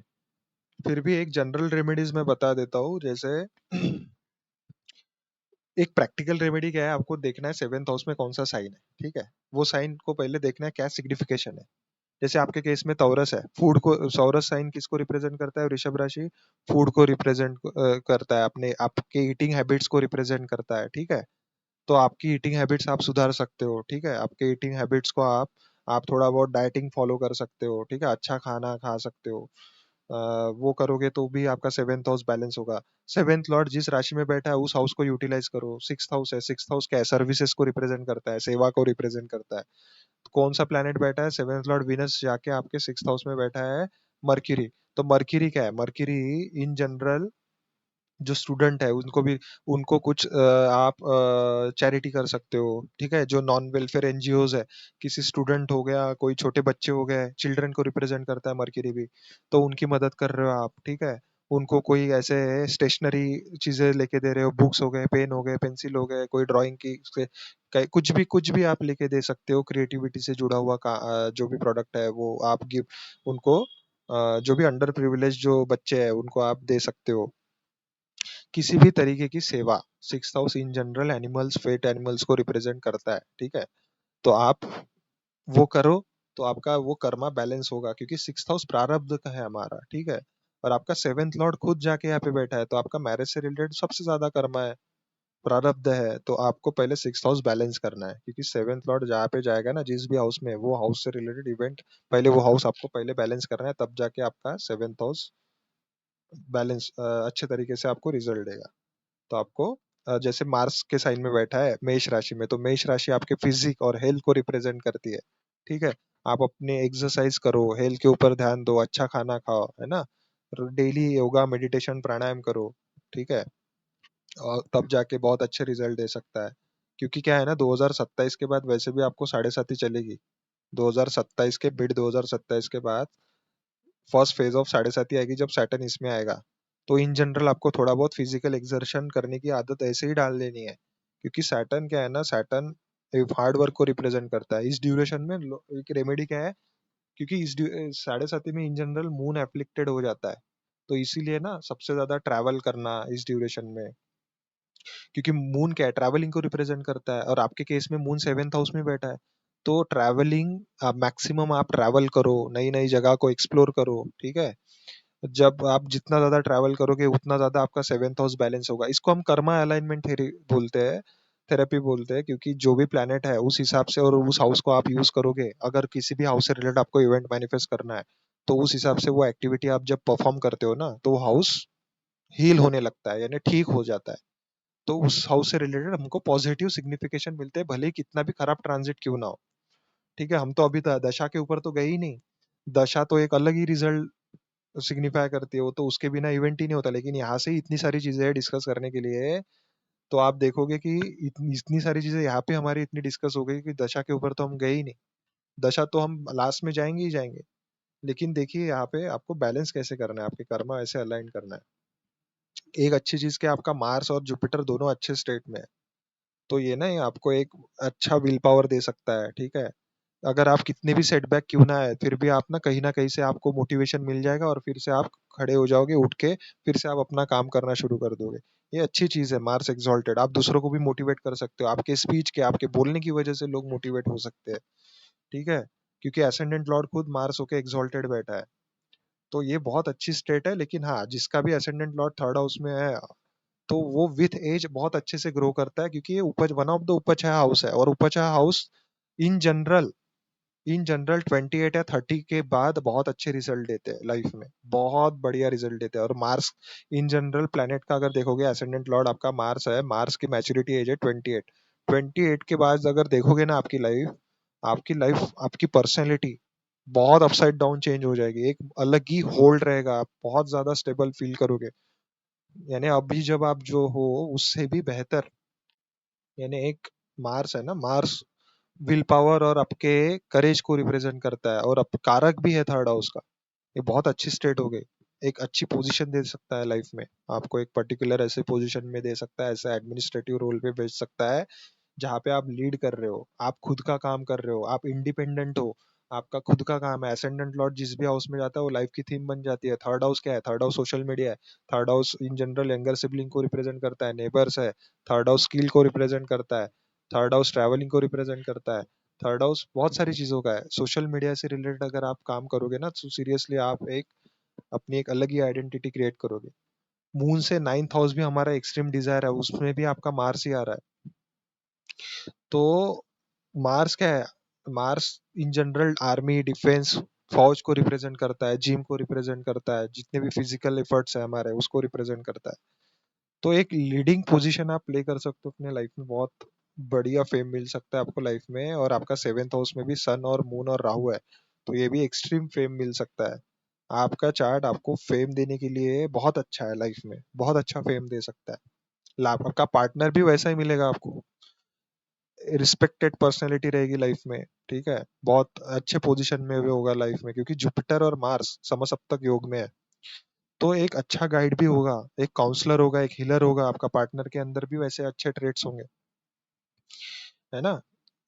अच्छा गाइड करेगा, अच्छा समझाएगा, लेकिन कभी कभी मार्स थोड़ा बहुत कॉन्फ्लिक्ट भी देता है, तो एट टाइम्स थोड़ा बहुत कॉन्फ्लिक्ट तो वो सबके लाइफ में वो फेस करने पड़ते हैं, ठीक है। तो कुछ अच्छी भी चीजें है, तो कुछ बुरी भी चीजें है, तो दोनों को एक्सेप्ट करना है, क्योंकि मैरिज है ना, मैरिज कॉम्प्रोमाइज के बिना चलती नहीं है। मैरिज अकेला इंसान थोड़ी करता है, दो लोग करते हैं ना। तो मैरिज में कॉम्प्रोमाइज होना बहुत जरूरी है। विदाउट कॉम्प्रोमाइज मैरिज चलती नहीं है, ठीक है। तो आपको क्या करना है? एक्सेप्टेंस में आना है, ठीक है। कुछ ये कॉम्बिनेशन कभी कभी ना थोड़ा डिसबैलेंस करवा सकते हैं, आपको थोड़ा मूडी बना सकते हैं, सेल्फ डाउट दे सकते हैं एट टाइम्स, थोड़ा इमोशनल बना सकते हैं। तो ओवर इमोशनल होने की वजह से इंसान कभी कभी गलती कर सकता है, थोड़ा जल्दी इन्फ्लुएंस में आ सकता है किसी के, थोड़ा डोमिनेट कर सकता है किसी को। क्योंकि क्या है ना, आपका मार्स बहुत, क्योंकि सेवेंथ लॉर्ड विनस आपका मेष राशि में गया है, तो मार्स के ही साइन में गया है। और मर्क्यूरी जो कम्युनिकेशन का सिग्निफिकेटर है, वो भी मार्शियन साइन में है। तो कभी कभी ना आपको ये थोड़ा बहुत स्पीच कभी कभी एट टाइम्स लोगों को रफ लग सकता है, आप मुंह पे बोल सकते हो, स्ट्रेट टू द पॉइंट बोल सकते हो कभी कभी, ठीक है। तो एक अच्छा वक्ता भी बनाता है इंसान को, एक अच्छी स्पीकिंग स्किल्स भी दे सकता है किसी को, कम्युनिकेशन ठीक दे सकता है किसी का। तो कुछ कॉम्बिनेशन अच्छे हैं, ये लॉयर भी बना सकता है किसी को, ठीक है। ये लॉयर के लिए भी बहुत अच्छे कॉम्बिनेशन है। सेवेंथ लॉर्ड सिक्स में जाना है, यानी क्या, विनस क्या है? पैसा है। मर्क्यूरी क्या है? मर्क्यूरी फाइनेंस है, मर्क्यूरी भी अर्थ एलिमेंट है ना, मर्क्यूरी। तो ये, और सिक्स हाउस कॉन्फ्लिक्ट को रिप्रेजेंट करता है, और कॉन्फ्लिक्ट कौन रिजोल्व करता है? लॉयर। तो ये लॉयर का भी अच्छा कॉम्बिनेशन है। थर्ड हाउस में मार्स है, करेज दिखाता है लाइफ में। तो ये कुछ चीजें बहुत अच्छी है, बोलने की वजह से पैसा कमा सकते हो आप लाइफ में बहुत सारा, बोल के, चाहे मार्केटिंग हो, चाहे खुद खुद भी खुद का काम करो, कुछ भी करो, लेकिन कम्युनिकेशन प्रोमिनेंट रहेगा आपके कमाई के अंदर, कुछ ना कुछ तो। जहाँ कम्युनिकेशन यूज होता है वहां से रिलेटेड आपको काम करना बहुत अच्छा रहेगा, ठीक है। ये हो गया कुछ आपके चार्ट से रिलेटेड इवेंट। उसमें और भी बहुत सारे रूल है, डिस्कस करने जाऊंगा तो इतने सारे रूल है कि खत्म ही नहीं होंगे, है ना। तो जो भी मैंने बताया वो बहुत अच्छे रूल्स है, वो उससे ही काफी चीजें आपको पता चल जाएगी, ठीक है। आगे मैं जब भी वीडियो बनाऊंगा उसमें अलग अलग चीजें बताते जाऊंगा मैं आपको, नवतारा से कैसे चेक करना है, इवन आपका कौन सेवेंथ लॉर्ड किस नक्षत्र में हो, तो वो नक्षत्र से रिलेटेड वो वनस्पति यूज करके, वो फूड यूज करके, वो उसके ऑब्जेक्ट यूज करके आप कैसे वो चीजें मैनिफेस्ट कर सकते हो, वो भी बताऊंगा, ठीक है। जैसे सेवेंथ लॉर्ड इनका वीनस किस नक्षत्र में? भरनी। तो भरनी नक्षत्र का क्या सिंबल है, उसको कहाँ रखना है, कैसे यूज करना है ना। तो वो बताऊंगा, वो भी एक रेमेडी है। और किस उस नक्षत्र में किस दिन क्या स्पिरिचुअल रेमेडी करनी है, किसको नहीं करनी है, किसको करनी है, वो भी बताऊंगा। नेक्स्ट वीडियो में मैं स्पेसिफिकली के रेमेडियल चीजें कंसिडर करूंगा, कवर करूंगा, ठीक है। तो अगर आप देखोगे दशा में भी, तो दशा में देखिए आपको राहु की महादशा चल रही है कब से, 2021 से। तो राहु की महादशा इन जनरल थोड़ा बहुत फ्लक्चुएटिंग माइंडसेट बनाती है, ऊपर से मौन और राहु अमावस्या योग भी एक्टिव है। तो in general marriage relationship related event देने में बहुत ज्यादा चीज, आपका फोकस वहां पे बढ़ गया होगा, ठीक है। सन क्या है ना, सन सेवेंथ हाउस में कभी कभी थोड़ा बहुत ना ईगो क्लैशेस दे सकता है, पार्टनर एट टाइम्स थोड़ा बहुत ह्यूमिलिएशन फेस करना पड़ सकता है, कभी कभी आप भी थोड़ा बहुत कर सकते हो ह्यूमिलेट, कभी कभी सामने वाला भी ह्यूमिलेट कर सकता है, और आपको लग सकता है ऐसा थोड़ा बहुत, ठीक है। कभी कभी इंसान यहाँ पे फादर जैसी पर्सनैलिटी सीख करता है, यानी फादर के ट्रेट्स हो, हमारे जैसा पार्टनर हो, सोलमेट हो, है ना। ऐसे बॉन्ड पर राहु केतु एक्सिस है, तो एक्सट्रीम अपोजिट पार्टनर मिलने के भी कॉम्बिनेशन हो सकते हैं यहाँ पे। लेकिन मून भी है ना, तो मून एक इमोशनल कनेक्शन, जब तक आप केतु क्या है ना, केतु फर्स्ट हाउस में जब भी रहता है किसी के, जब तक वो इमोशनल लेवल पे बॉन्ड नहीं फिट बैठ जाता ना किसी से, तब तक वो डिटैच फील करता है किसी ना किसी से, वो कनेक्शन ही बिल्डअप नहीं हो पाता। हो भी पाता है तो एकदम डाउट में हो जाता, पड़ जाता है इंसान, ये चीट तो नहीं कर रहा, धोखा तो नहीं दे रहा हमको। तो ये चीजें हमेशा मन में चलती रहती है, इनसिक्योरिटी देते रहता है। तो कुछ चीजें अच्छी भी है चार्ट में, ऐसा नहीं है, मैक्सिमम कॉम्बिनेशन अच्छे भी है। और शादी का प्रॉमिस है, सबसे अच्छी चीज क्या है, शादी होगी आपकी, ठीक है। और बहुत प्रोमिनेंट चांसेस है कंटिन्यूअस, एक वन बाय वन योगा आपके ना एक्टिवेशन में भी है, जैसे हमने ये रूल यूज किया था प्रोग्रेशन का, उसमें कंटिन्यूअस एक्टिवेशन में भी अदर इवेंट्स भी है, जैसे रिलोकेशन होना, किसी का घर चेंज होना। तो जब फीमेल के केस में ऐसे कॉम्बिनेशन दिख रहे हैं, तो ऑब्वियस है उनका लोकेशन चेंज होता है, तभी तो जाके मैरिज होती है ना, शादी हो रही है ना। तो ऐसा कुछ है, आपको एक्टिवेशन पता चाहिए, बस आपको कर्मा बैलेंस करना है, कर्मा अलाइनमेंट कैसे करना है ये सीखना है, वहां पे ध्यान देना है बस। जो भी प्लेनेट है सेवेंथ हाउस में, उस प्लेनेट को यूज करो अपने लाइफ में। आपके हर फूड जो खाते हो आप, उसमें भी प्लेनेट है। अगर लेट से किसी का मून है सेवेंथ हाउस में, अगर आपको सेवेंथ हाउस रिलेटेड अच्छे रिजल्ट चाहिए, तो वो मून क्या है ना, मून आपका लिक्विड है, फूड है, डेयरी प्रोडक्ट्स को रिप्रेजेंट करता है। डेयरी प्रोडक्ट यूज करो अपने लाइफ में, नहीं यूज करना है तो आप डोनेट करो। मून क्या है, आप किसी को खिला भी सकते हो वो प्रोडक्ट, आप खुद खा सकते हो, अपने यूज कर सकते हो डाइट में, ठीक है। जो भी प्लेनेट है वो, जैसे सन है, सन गेहूं को रिप्रेजेंट करता है, राहु भी बाजरा गेहूं इसको रिप्रेजेंट करता है, वो ऐड करो अपने लाइफ में, ठीक है। वो खा सकते हो, वो प्रोडक्ट आप क्या बॉडी के अंदर भी खा सकते हो, बेसिकली वो अपने एलिमेंट बैलेंस करते हैं बॉडी में। हमारे हर एक फूड जो खाते हैं ना, वो पर्टिकुलर एलिमेंट है, वो हमारे बॉडी के एलिमेंट बैलेंस करते हैं। तो उस हिसाब से ना वो रेमेडी भी रहती है, जिस भी हाउस को आपको बैलेंस करना है, देखना है प्लेनेट कौन सा है, वो प्लेनेट से रिलेटेड आपको फूड सिलेक्ट करना है, और वो आपके डाइट में, आपके ईटिंग हैबिट्स में इंक्लूड करना है, ठीक है। तो जो भी प्लेनेट है वो उस हिसाब से आपको ऐड करना है। मून लिक्विड रिलेटेड प्रोडक्ट हो गया, दूध से रिलेटेड प्रोडक्ट हो गया, ठीक है। सैटर्न, जैसे अगर सैटर्न है किसी का, सैटर्न होगा तो सैटर्न उड़द दाल को, जैसे ब्लैक काले तिल हो गए, ब्लैक सिसमे हो गए, ठीक है, वो यूज कर सकते हो। जुपिटर है, जुपिटर चने की दाल हो गई, ठीक है। और जुपिटर क्या है, बनानास को रिप्रेजेंट करता है, अगर किसी का जुपिटर है सेवेंथ हाउस, सेवेंथ लॉर्ड, ठीक है। मार्स है तो मार्स क्या है, मसूर की दाल को रिप्रेजेंट करता है, वो खा सकते हो आप, ठीक है। मार्स इन जनरल तीखे स्पाइसी प्रोडक्ट को रिप्रेजेंट करता है, वो थोड़ा बहुत इंक्लूड, मसाला प्रोडक्ट जो भी है, जैसे ब्लैक पेपर हो गया, ठीक है। जो भी स्पाइसी है, स्पाइसेस है, उसको इंक्लूड कर, स्पाइसेस हमेशा खराब नहीं रहते, सीजन वाइज आपको यूज करना चाहिए थोड़ा बहुत। सिनेमन हो गया, ये सारी चीजें आप यूज कर सकते हो। और वीनस है तो वीनस भी क्या है, वीनस भी जो राजसिक फूड है, जैसे स्वीट हो गया, है ना। कोई ऐसी रेसिपी, नई नई रेसिपी जो दिखने में अच्छी हो, वो आप कर सकते हो, ठीक है। मरकरी है तो मरकरी ग्रीन ग्राम, यानी जैसे जो भी मूंग दाल है, ठीक है आपकी, उसको रिप्रेजेंट करता है, वो खा सकते हो। मरकरी किसी का सेवेंथ लॉर्ड है, सेवेंथ हाउस में है तो, ठीक है। तो ये कुछ चीजें आप यूज कर सकते हो अपने खाने के प्रोडक्ट में भी। ये भी एक प्रैक्टिकल रेमेडी है, ये तो मैंने स्पिरिचुअल रेमेडी बताई ही नहीं। स्पिरिचुअल रेमेडी क्या है, जिस नक्षत्र में वीनस है उस नक्षत्र में आपको पर्टिकुलर रिचुअल्स करने हैं, वो मैं रेमेडियल पार्ट में बताऊंगा क्या करना है उसमें। वो तो सबसे ज्यादा बेस्ट रेमेडी है, उसमें क्या करना है आपको, क्या नहीं करना है, वो मैं बताऊंगा रेमेडी के पार्ट में। और उसके साथ साथ ये तो हो गया, और बाकी चीजें एक जनरल रेमेडी सबके लिए क्या है, सबके लिए एक जनरल रेमेडी है जो भी कुदरत ने दिया है ना। ज्यादा रेमेडी के पीछे भागना सही भी नहीं है। ज्यादा रेमेडी के पीछे भागोगे आप तो क्या होता है, कभी कभी कौन लेता करता है रेमेडी, जिसको शॉर्टकट लेने हैं लाइफ में, जिसको कुदरत ने जो दिया है, नेचर ने, उससे वो सेटिस्फाइड नहीं है, इसलिए वो रेमेडी करना चाहता है। ठीक है। तो कभी कभी क्या होता है ना, रेमेडी करना अच्छा भी नहीं है ज्यादा, क्योंकि आपको एक्सेप्ट करना है सारी चीजें जो भी नेचर ने दिया है ना।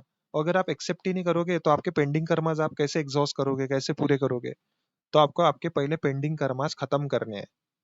नहीं तो आप रेमेडी करके क्या कर रहे हो उसको ना, आप खुद खुद ही क्या कर रहे हो, उसको और पेंडिंग करते जा रहे हो। क्योंकि आपके जो पहले के जो कर्म है वो पूरे ही नहीं कर रहे हो आप, एग्जॉस्ट ही नहीं कर रहे हो, मौका ही नहीं दे रहे हो खुद को। तो रेमेडी के ऊपर रेमेडी, रेमेडी के ऊपर रेमेडी, ये इधर की रेमेडी। एक तो आप लोगों का भरोसा भी नहीं होता है, ये भी करना है तो ये काम नहीं कर रहे तो दूसरी रेमेडी करेंगे। जब तक वो अंदर से वो भरोसा नहीं बैठेगा ना, कोई भी रेमेडी करोगे तब तक वो काम नहीं करेगी रेमेडी। ठीक है। तो इसीलिए सबसे पहले क्या करना है आपको, एक्सेप्ट करना है। सबसे बेस्ट रेमेडी क्या है, एक्सेप्टेंस। यानी how to simplify your life का एक best answer, one word answer अगर कोई है ना, एक्सेप्टेंस। कोई इंसान अगर एक्सेप्ट कर ले ना सारी चीजें, वैसे ही लाइफ आसान हो जाएगी, बहुत इजी हो जाएगी लाइफ। कोई अच्छे हैबिट्स अगर आपका रूटीन फॉलो करते हो, इवन आप लिखोगे भी ना, आजकल ग्राफोलॉजी बहुत ट्रेंडिंग में चल रहा है। वो लिखने से क्या होता है ना, आप क्या कर रहे हो, लिखना भी क्या एक कर्मा है। कुछ भी लिखो आप, इवन कुछ भी लिखने की आदत डालो, उसमें भी आप आपके कर्मा एग्जॉस्ट कर रहे हो। उससे आपके नर्व्स बैलेंस होते हैं, नर्वस सिस्टम हेल्दी रहता है। इसलिए मैक्सिमम लोगों ने लिखना छोड़ दिया है। वो सबसे गलती कर रहे हैं, बहुत ज्यादा गलती कर रहे हैं लोग। बहुत ज्यादा एंजाइटी डिप्रेशन में जाने का कारण क्या है, ये जो भी सोशल, जो भी मीडियम है, ये सोशल प्लेटफॉर्म्स है, ये मोबाइल है, लैपटॉप है, टीवी है। क्योंकि क्या है, लोगों ने लिखना छोड़ दिया। ठीक है। सारी चीजें, न्यूज़पेपर भी पढ़ना है तो मोबाइल पे ही सारी न्यूज़ पढ़ रहे हैं। तो आपके जो पहले जो चीजें थी ना वो सारी खत्म हो रही, इसलिए एंजाइटी डिप्रेशन बढ़ रहा है। जितना आपका स्क्रीन टाइम होगा उतना ज्यादा डिप्रेशन बढ़ेगा। इसलिए कुछ थोड़ा टाइम अपने लिए लिखा निकालिए, अफर्मेशन लिखिए, लिखने के ऊपर फोकस कीजिए। अफर्मेशन लिखने के लिए क्यों बोलते हैं, उसका एक लॉजिक क्या है, लिखना है। तो लिखने से आपके नर्व्स बैलेंस होते हैं, नर्वस सिस्टम अच्छा होता है आपका। क्योंकि वो मर्क्यूरी राइटिंग को रिप्रेजेंट करता है, और मर्क्यूरी अपने नर्वस सिस्टम को रिप्रेजेंट करता है। इसलिए लिखने से, है ना, मर्क्यूरी इमेजिनेशन पावर भी है, मर्क्यूरी आपका नर्वस सिस्टम है, तो मर्क्यूरी हैंड राइटिंग, हैंड को रिप्रेजेंट करता है, स्किल्स को रिप्रेजेंट करता है। तो जितने भी राइटर है, पोएट है, तो देखोगे आप, वो इतना क्रिएटिव कैसे सोच पा रहे हैं, क्योंकि वो लिखते हैं। वो अपने आपको उतना ऐसे प्रोडक्टिविटी में क्या है ना, वो अपने जर्नलिंग करते हैं, रोज लिखते हैं। ठीक है। तो डायरी कैरी करो, अपना एक जनरल कैरी करो, उसमें आप लिखो डेली। उसमें भी अगर मैं कुछ रेमेडी बताऊंगा ग्राफोलॉजिकल, वो भी आप करोगे ना तो आपको बहुत अच्छे रिजल्ट मिलेंगे। इवन आप अपने फर्स्ट नेम के आगे इवन आपका सरनेम लिखते हो, सिग्नेचर में भी आप फर्स्ट नेम और सरनेम इंक्लूड करते हो, तब भी ये one of the best remedy है। ये क्या कर सकता है, क्योंकि फर्स्ट नेम आप खुद हो, सरनेम आप आपके आजू बाजू आपका स्पाउस को रिप्रेजेंट करता है, इन जनरल आपके सोसाइटी को रिप्रेजेंट करता है। ठीक है। आपके सोशल स्किल्स को रिप्रेजेंट करता है सरनेम। ठीक है। तो आप अगर सरनेम नहीं लिखते हो अपने सिग्नेचर में, सरनेम ऐड करना शुरू कर दो। नहीं तो लेटर और ए और बी, ये दोनों साथ में लिखो, एक साथ में प्रैक्टिस करो। ठीक है। ये भी कर सकते हो, क्योंकि ए लेटर आपको खुद को रिप्रेजेंट करता है, बी आपके फैमिली, आपके जैसे जो सेकंड हाउस है कुंडली में, उसको रिप्रेजेंट करता है। ये ग्राफोलॉजिकल रेमेडी, इसमें एक अलग से वीडियो बनाया जा सकता है, और बहुत डिटेल में, क्योंकि मेरा कैसा है, मैं बहुत डिटेल में एक्सप्लेन करता हूँ कोई भी चीज। तो क्या है, अभी देखिए इसमें एक जनरल एक्सप्लेनेशन के लिए मैं इतना डिटेल में जा रहा हूँ, ताकि कोई कंफ्यूजन ना हो जाए, ताकि आपके मन में कोई सेकंड क्वेश्चन ना आए। ठीक है। अभी देखिए, जो एक्सेप्टेंस में इतनी ताकत है, अगर जो कुदरत ने दिया है ना वैसे एक्सेप्ट करोगे ना आप, तो ऑटोमेटिक आप नेचर के साथ अलाइंड हो जाओगे, और आपका विल पावर भी बढ़ेगा, रेजिस्टेंस पावर भी बढ़ेगा, और आप ना हमेशा खुश रहोगे। क्यों? क्योंकि एक्स्ट्रा डिजायर आपके, आपने पहले ही क्या एक्सेप्ट कर लिया, जो मिलना है वो मिलेगा, बाकी आप अपने कर्मा परफॉर्म करते जाओ। ठीक है। तो सबसे पहली रेमेडी क्या, एक्सेप्टेंस। चाहे वो कोई कुछ क्यों ना बोले, क्योंकि हमारा ही आउटवर्ड एक्सपीरियंस है वो, हमारा ही रिफ्लेक्शन है। बाहर अगर कोई प्रॉब्लम दिख रही है तो पहले आपके अंदर आप हील करो वो चीज, फिर जाके वो बाहर जाके अच्छे तरीके से आप रिफ्लेक्ट करेगी। जैसे अगर कोई अगर देखोगे आप, जो भी इंसान क्या करते हैं, देखते हो आप, अगर देखो उसमें क्या है, आपके सबसे बड़े दुश्मन कौन है पता है? आपके कान और आपकी आंख। क्योंकि जो आप देखोगे वैसा सोचोगे, और जो आप सुनोगे वैसा सोचोगे, आपका थॉट प्रोसेस वैसा होगा। तो आप क्या देख रहे हो और क्या सुन रहे हो, ये सबसे ज्यादा मैटर करता है। इसलिए सबसे ज्यादा क्या है ना, अच्छा सुनो, है ना, अच्छा देखो, उसी हिसाब से आपके थॉट प्रोसेस शेप होगा और उसी हिसाब से आपके लाइफ में इवेंट होंगे। सबसे बेस्ट रेमेडी है ये। क्योंकि अगर आपको कुछ चीज मैनिफेस्ट करना है ना, कंटिन्यूअसली विजुअलाइज करो, आप देखो उसी रिलेटेड चीजें, वही देखो, है ना। आपको अगर कोई स्पेसिफिक चीज मैनिफेस्ट करनी है, तो वो चीज वही उसी हिसाब से देखो, सुनो उसी रिलेटेड, कोई आप वीडियो देखो, वही वीडियो सुनो, है ना। और हमेशा पॉजिटिव चीजें सुनो। तो सुनने से आपके थॉट प्रोसेस डिजाइन होते हैं। तो वो सुनना बहुत अच्छी ही चीजें, सुनने से ही आपके आधे ऑब्स्टेकल तो वैसे ही दूर हो जाएंगे। ठीक है। तो वो आपके तन मन शरीर माइंड बॉडी सोल अलाइन अगर करना है, तो ये सबसे इजी वे है। अच्छा सुनो और अच्छा देखो। मैक्सिमम थॉट प्रोसेस आपका इसी से ही डिजाइन हो रहा है। तो इसीलिए ना, कुछ ना कुछ अच्छी बातें सुनो, सुविचार सुनो, कुछ ना कुछ लिखो, अच्छी चीजें लिखो, अफर्मेशन लिखो। इसलिए क्यों बोलते हैं, जो आप देख रहे हो लिख रहे हो, क्योंकि लिखने से क्या हो रहा है, आपका माइंड बॉडी सोल तीनों इन्वॉल्व हो रहे हैं। तो तीनों इन्वॉल्व हो रहे हैं, तो आप वैसे ही क्या हो, वो तो सबसे बेस्ट रेमेडी है, जो कि लोग वही नहीं कर रहे तो भी वो उनको ना उतना ज्यादा ये वो रेमेडी नहीं लगती है। लोगों को क्या लगता है कि पूजा पाठ करने से, अरे हर किसी के लिए हर रेमेडी नहीं बनी है ना। किसी के लिए जो यजुर्वेद है, यजुर्वेद में पूरा कर्मकांड बताया है पूजा पाठ वाला। किसी को होम हवन करने से अच्छा लगता है। किसी को संगीत, जो सामवेद का पार्ट है, जो संगीत है, वो सामवेद में दिया है। किसी को म्यूजिक से हील होता है, उसके लिए वो रेमेडी है।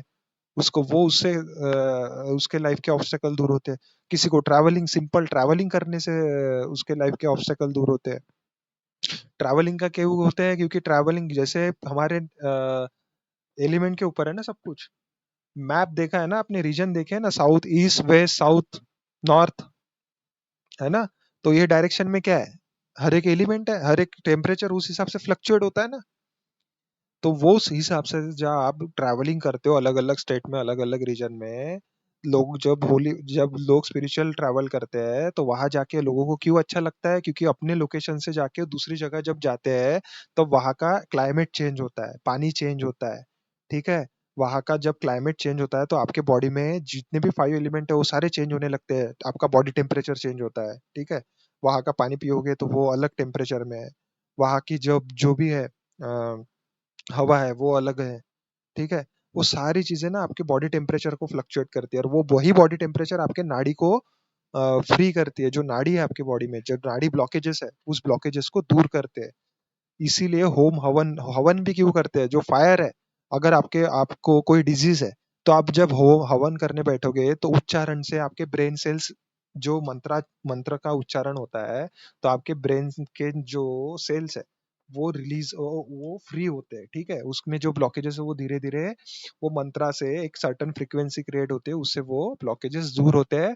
और जो फायर है, वो फायर जो है आपके बॉडी में, अगर कोई नर्व्स डैमेज है या ब्लॉकेजेस है, कोई क्लॉटेज है, कोई क्लॉट है, ब्लड क्लॉटिंग है, वो धीरे धीरे ना पिघलाता है आपका बॉडी में। जो बड़े बड़े ब्लॉकेजेस है ना लोगों के, वो दूर होते हैं, क्योंकि अग्नि है ना वो बॉडी टेम्परेचर राइज करती है। और मंत्रा उच्चारण से भी क्या हो रहा है, आप मंत्रा सुन रहे हो, कानों में अच्छे मंत्रा जा रहे हो, फ्रीक्वेंसी टच हो रही है, आपके सिग्नल पहुंच रहे ब्रेन को, आप सुन रहे हो, देख रहे हो, आपके बॉडी में वो टेम्परेचर उस हिसाब से बढ़ रहा है अग्नि को देख के। आप आहुति भी दे रहे हो, तो उससे क्या हो रहा है, आपके एलिमेंट ही बैलेंस कर रहे हो ना आप। उसमें घी डाल रहे हो, सब कुछ ऑफर कर रहे हो उसमें। तो आपके एलिमेंट ही बैलेंस कर रहे हो आप, अर्थ एयर वाटर फायर इधर। सबसे बेस्ट क्या है बैलेंस करने का तरीका? सुबह उठो। सुबह उठने के बाद क्या करो? जब जो स्पेस एलिमेंट है, सुबह उठने से मैक्सिमम लोगों को इसलिए अच्छा लगता है, क्योंकि उसमें अगर आप देखोगे, सुबह अगर उठोगे जल्दी, तो सबसे जो सुबह का जो टाइम है, बिफोर सनराइज, उसमें स्पेस एलिमेंट, जिसको हम आकाश तत्व बोलते हैं, और स्पेस जुपिटर को रिप्रेजेंट करता है। ठीक है। और स्पेस एलिमेंट तब एक्टिव होता है, इसलिए तब ना प्राणायाम जब करोगे, तब आपका एयर एलिमेंट भी बैलेंस हो गया। जब प्राणायाम में क्या, ब्रीदिंग एक्सरसाइजेस करते हैं हम, उसके बाद फिर सनराइज होता है, तो वो तो चलता फिरता फायर है ना सन। तो फायर एलिमेंट वैसे एक्टिव हो गया।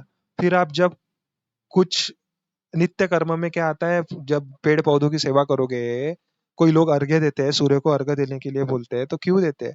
अर्घ्य दोगे, जब आप अर्घ्य दोगे तो पानी कहाँ जाएगा? भूमि पे, धरती पे। तो धरती क्या है? Earth element. पानी दे रहे हो तो पानी कहाँ जा रहा है? धरती पे। तो अर्थ और वाटर एलिमेंट वैसे बैलेंस हो गया। पेड़ पौधों को भी दोगे तो मिट्टी में ही पानी दे रहे हो ना पेड़ पौधों को, तो अर्थ और वाटर एलिमेंट तब भी बैलेंस हो गया।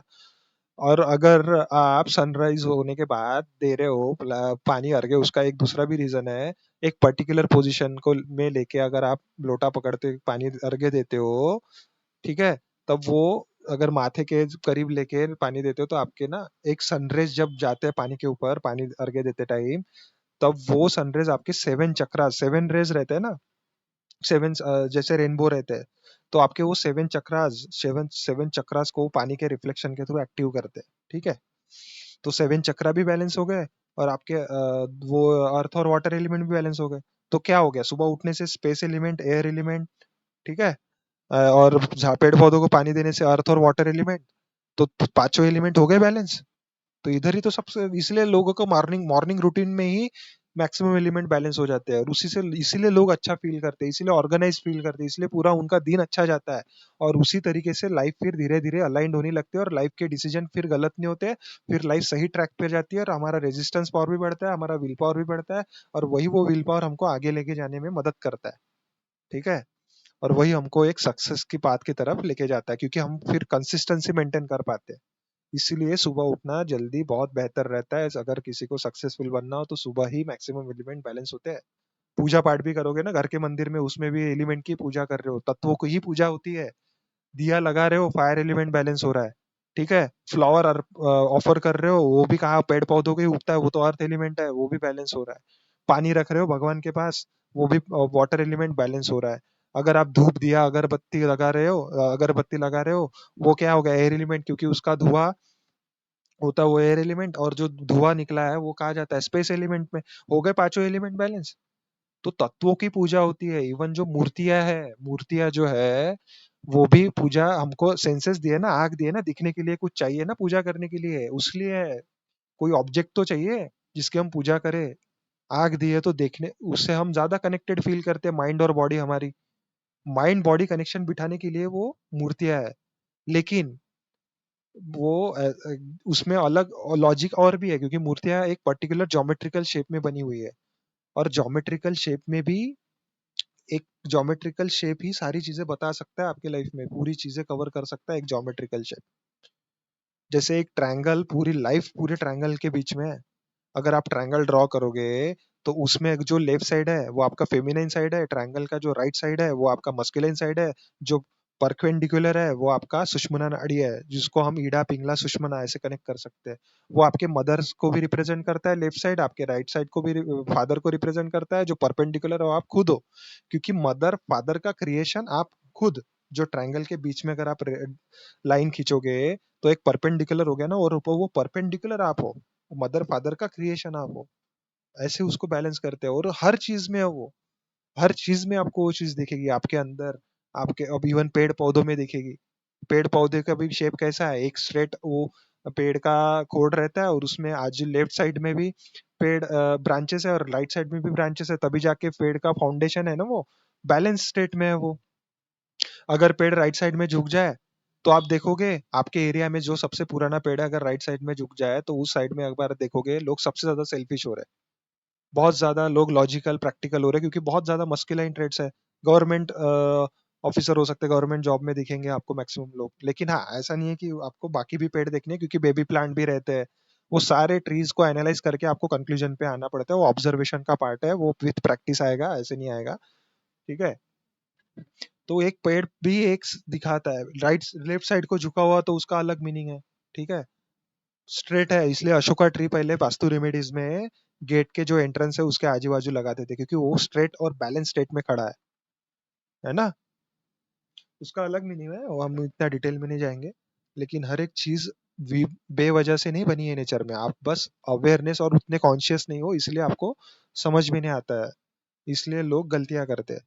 तो कॉन्शियस अगर रहोगे, क्योंकि सोल ही कॉन्शियस है, तो कॉन्शियसनेस ही एक अल्टीमेट एम है अपने अपने जीवन का, वैसे देखा जाए तो। ठीक है, हम ये तो अलग टॉपिक, बहुत ज्यादा डाइवर्ट हो गए, लेकिन ये जरूरी था ये ये रेमेडी है।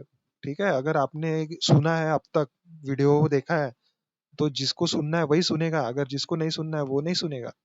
किसी को बोरिंग लग सकता है, किसी को अगर लाइफ में कोई अगर कोई ट्रूथ से अगर दूर भागना चाहता है, रियलिटी एक्सेप्ट नहीं करना चाहता, तो इसको ये बोरिंग लगेगा। लेकिन यही रियलिटी है। ठीक है, नेचर ही भगवान है, कुदरती भगवान है। नेचर को जो दोगे वो आपको मिलेगा। इसीलिए फूड, ये डोनेशन वगैरह क्या है, आप जो दोगे वो आपको मिलेगा।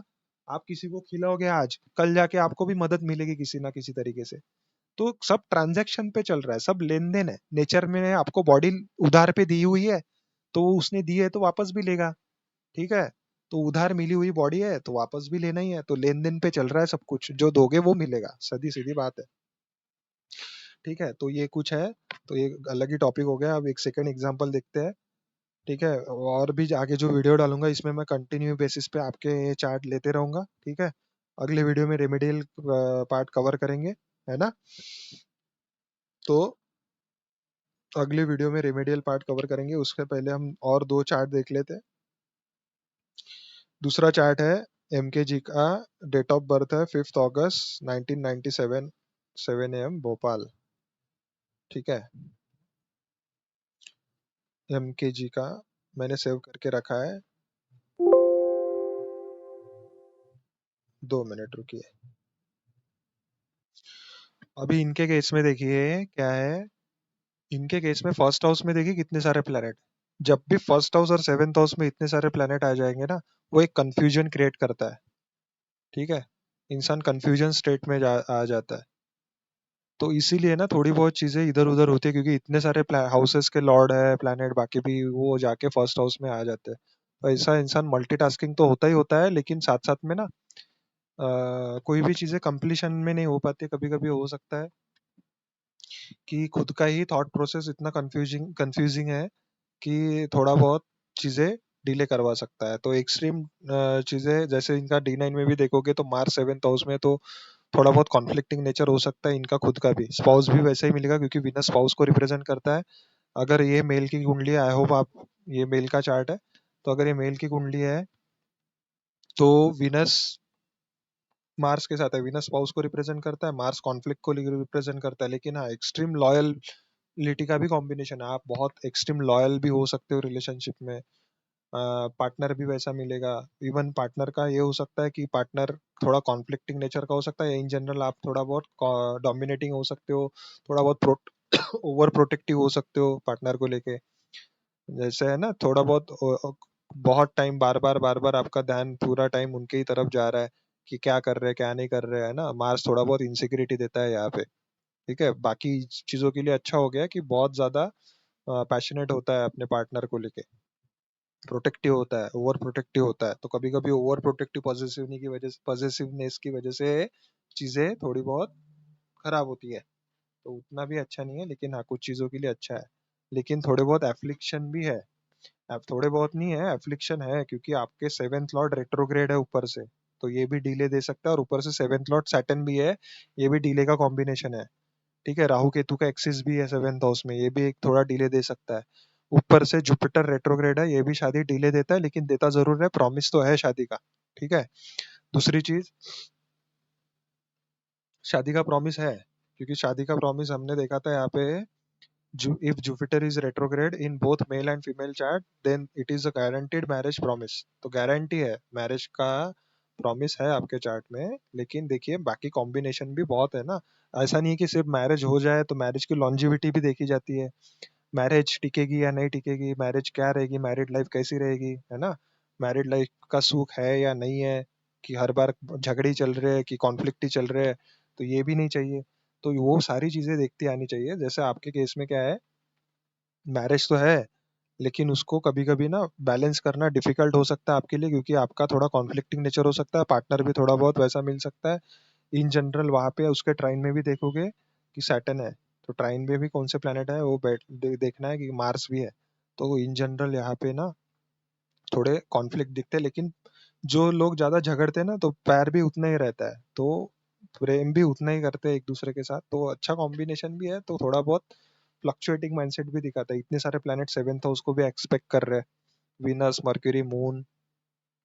तो ये सेंसिटिविटी को भी दिखाता है, आप खुद इमोशनल सेंसिटिव हो सकते हो, छोटी छोटी चीजों का बुरा लग सकता है आपको, आपका लोग फायदा भी उठाते होंगे, आपसे काम निकालते होंगे बहुत ज्यादा, ये भी हो सकता है। और क्या हो सकता है? और देखिए इसमें एक्टिवेशन देखोगे, अगर मैरिज का टाइमिंग देखोगे, एक मैंने रूल बताया था, 11th हाउस में जो भी साइन है उसमें अगर आप 8 ऐड करते हो, 8 + 8 करते हो, जैसे यहाँ पे एक्वेरियस साइन है, एक्वेरियस साइन में अगर आप +8 करते हो, ठीक है, अगर एक्वेरियस साइन में आप, मैं कैलकुलेटर पे बता देता हूँ आपको कैसे करना है, ठीक है, 2 मिनट रुकिए। जैसे आपका एक्वेरियस साइन है, ठीक है, एक्वेरियस साइन है 11, तो इसमें क्या करना है आपको, +8 ऐड करना है, तो कितना आ गया, 19। तो ये टोटल आ गई, तो ये टोटल जो भी आएगी, तो उसमें आपको +5, अगर ये मैरिजेबल एज से कम आती है, लेट से मैरिजेबल हम एज किस एज से कंसिडर करते हैं, 22 से लेके, इन जनरल हम 21 से लेके 36 तक हम कंसिडर करते करके चलते हैं, तो अब तक हमको एडिशन करनी है +5 की, इसमें +5 ऐड करते जाना है आपको, 19 में +5 ऐड करोगे तो कितना आया, 24। ठीक है, आप 24 हो, क्या अभी नहीं हो, आप 28 हो, तो और आज आप ऐड कीजिए +5, कितना आया, 29। तो ये आपको रनिंग एज कंसिडर करना है, तो आपकी एज अभी 28 है, तो हो सकता है इस ड्यूरेशन में आपको मैरिज के बहुत ज्यादा चांसेस हो सकते हैं, लेकिन आपके कुंडली में डिले का योग है, तो डिले मैरिज का योग इसलिए है क्योंकि D9 में भी देखोगे सैटर्न रेट्रोग्रेड है, तो उसके पिछले हाउस के रिजल्ट देगा, ये पिछले हाउस से रिजल्ट देगा, तो इसका यहाँ से अगर काउंट करोगे, उसका 10th एस्पेक्ट आपके 7th हाउस पे आ रहा है, ठीक है, तो ये भी है। इसमें भी देखोगे D1 चार्ट में सैटर्न रेट्रोग्रेड है, उसका 7th हाउस में ही, फिर इसके पिछले हाउस के भी रिजल्ट देगा, तो यहाँ पे भी है, तो वो केतु के साथ भी कंजंक्शन में माना जाएगा। तो ये इन जनरल क्या है ना, थोड़ा बहुत डिले का कॉम्बिनेशन है, तो आप एक्सपेक्ट कर सकते हो शादी 30 के बाद ही, अगर उससे पहले होनी है, करना रिकमेंडेड भी नहीं रहेगा, क्योंकि थोड़े बहुत चैलेंजेस आ सकते हैं उसकी वजह से, थोड़ी बहुत दिक्कतें आ सकती है, कॉन्फ्लिक्ट फेस कर सकते हो आप, तो आपको थोड़ा बहुत। और लिब्रा जो साइन है जो जनरली मैरिज को सिग्निफाई करता है, वो भी मार्स 3rd हाउस में। दूसरा रूल देखते हैं जुपिटर और सैटर्न के डबल ट्रांजिट का, वो आपके 7th लॉर्ड को एक्टिव करेंगे अगले साल जून के बाद, तो हो सकता है अगले साल के जून से लेके 2027 के जून तक आपको कंटिन्यूअस योगा है, तब भी आपकी शादी हो सकती है, ठीक है, उस ड्यूरेशन में भी आपके शादी के योग है, क्योंकि आपका 7th लॉर्ड सैटर्न है, और सैटर्न, ये दोनों मिलके ट्रांजिट में आपके मीन राशि को एक्टिव करेंगे, तब भी आपको योग है शादी के, इस ड्यूरेशन में भी शादी हो सकती है, अगर आपको अभी मैरिज के प्रपोजल नहीं आ रहे हैं, तो हो सकता है अगले साल जून के बाद आपको आना शुरू हो जाए, ठीक है, उसका इन्फ्लुएंस आपको अप्रैल के बाद ही दिखेगा अगले साल से, उसके रिगार्डिंग आपको पॉजिटिव रिजल्ट मिल सकते हैं उस ड्यूरेशन में। दूसरी चीज, आपके कुंडली में दारा कारका कौन है, देखिए मार्स आपके कुंडली में दारा कारका है, तो दारा कारका के ऊपर सैटर्न का अगर एस्पेक्ट भी पड़ जाए तो भी शादी हो सकती है। और बेसिकली कब एस्पेक्ट पड़ेगा ना, तो ये ज्यादा चांसेस है जब दारा कारका को सैटर्न जब भी एक्टिव करता है ट्रांजिट में, ये शादी देता ही देता है, मैक्सिमम केसेस में लोगों की शादी होती है जब सैटर्न दारा कारका को एस्पेक्ट या किसी उसके ऊपर ट्रांजिट करे तब।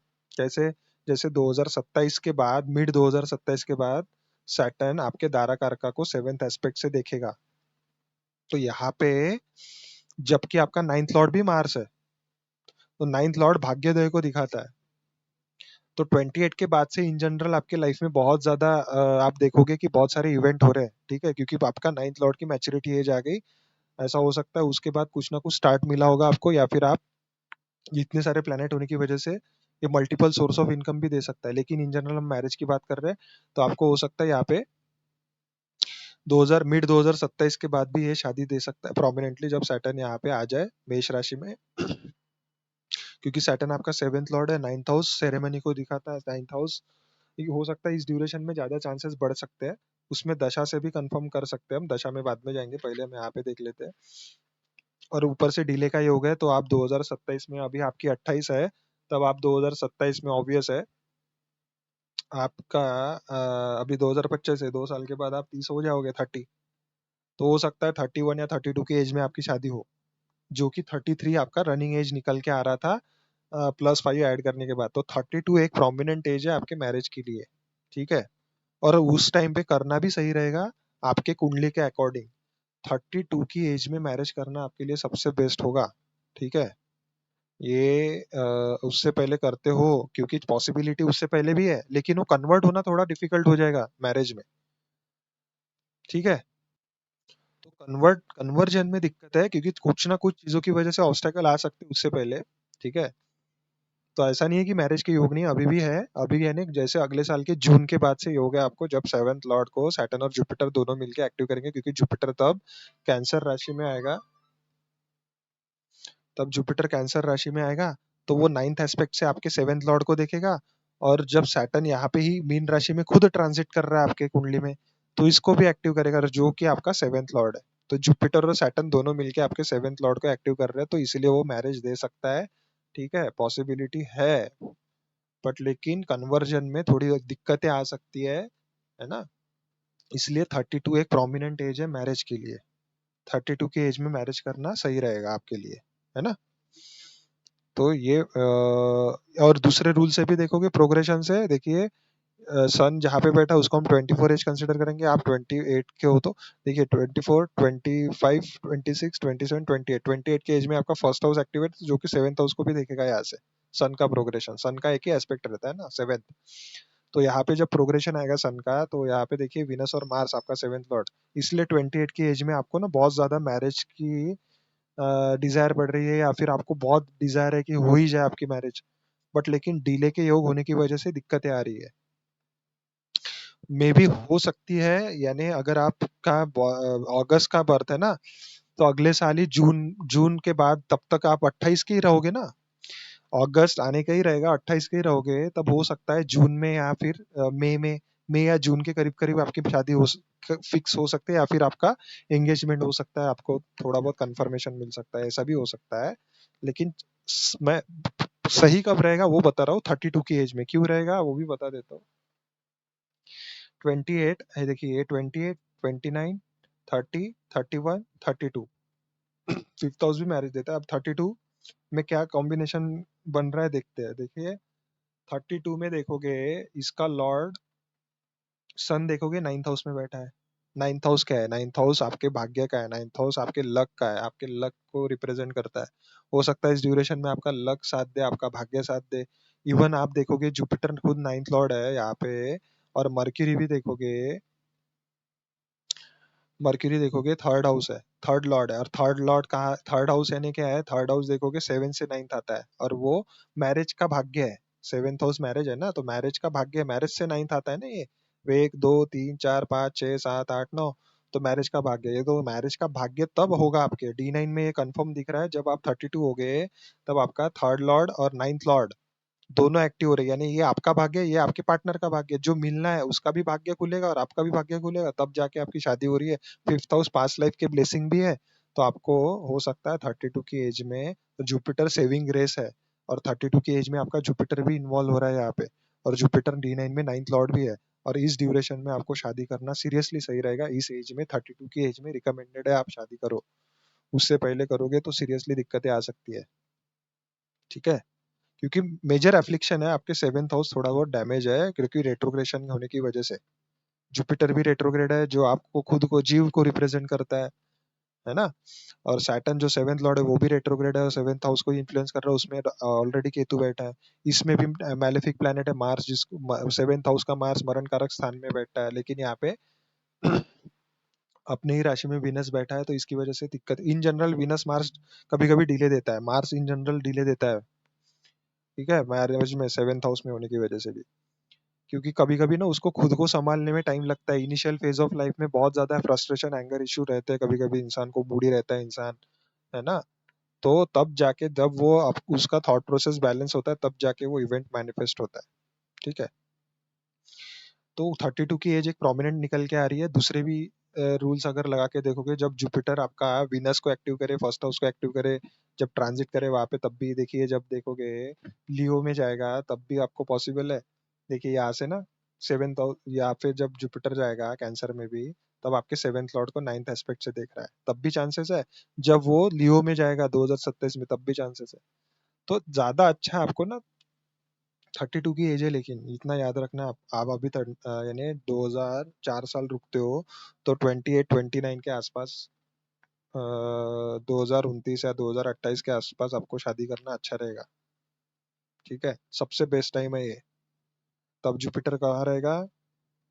अभी कैंसर में आएगा अगले साल। तो आप हो गए अभी 20, 29, 30, 31, 32। तो 32 के केस में देखिए, मार्स यहाँ पे भी नाइन्थ लॉर्ड है, वो एक्टिव हो रहा है, और सेवेंथ हाउस को इन्फ्लुएंस भी देगा जुपिटर यहाँ पे जब आएगा तब लिब्रा में। और लिब्रा मैरिज का ही साइन है, और उसमें भी आपके सेवेंथ हाउस को भी इन्फ्लुएंस करेगा। और इन जनरल देखोगे आप, सैटर्न रेट्रोग्रेड है, तो सैटर्न इसमें भी आप कंसिडर करोगे आप, तो सैटर्न सेवेंथ लॉर्ड को भी एक्टिव कर रहा है। तो 32 प्रेफरेबल मैरिज है, और ये मैरिज का भाग्य है। थर्ड हाउस यानी क्या है? सेवेंथ से थर्ड है ना ये, सेवेंथ से नाइन्थ हाउस है ये। तो यहाँ पे एक्चुअल में आपका जो पार्टनर मिलने वाला है, वो उसका भी भाग्य आएगा, तभी आपको जाके मिलेगा ना वो। तब आपके केस में सबसे बेस्ट ट्रांजिट है, क्योंकि मार्स आपके लिए खराब नहीं है। ठीक है, मार्स थर्ड हाउस का कारक भी है ना, मांडी गुली का है यहाँ पे, लेकिन फिर भी आपको 32 की एज में ज्यादा चांसेस है। उससे पहले भी है, ठीक है, अगले साल भी हो गया आपको, जून के बाद। ठीक है, ये हो गया आपके चार्ट के बारे में।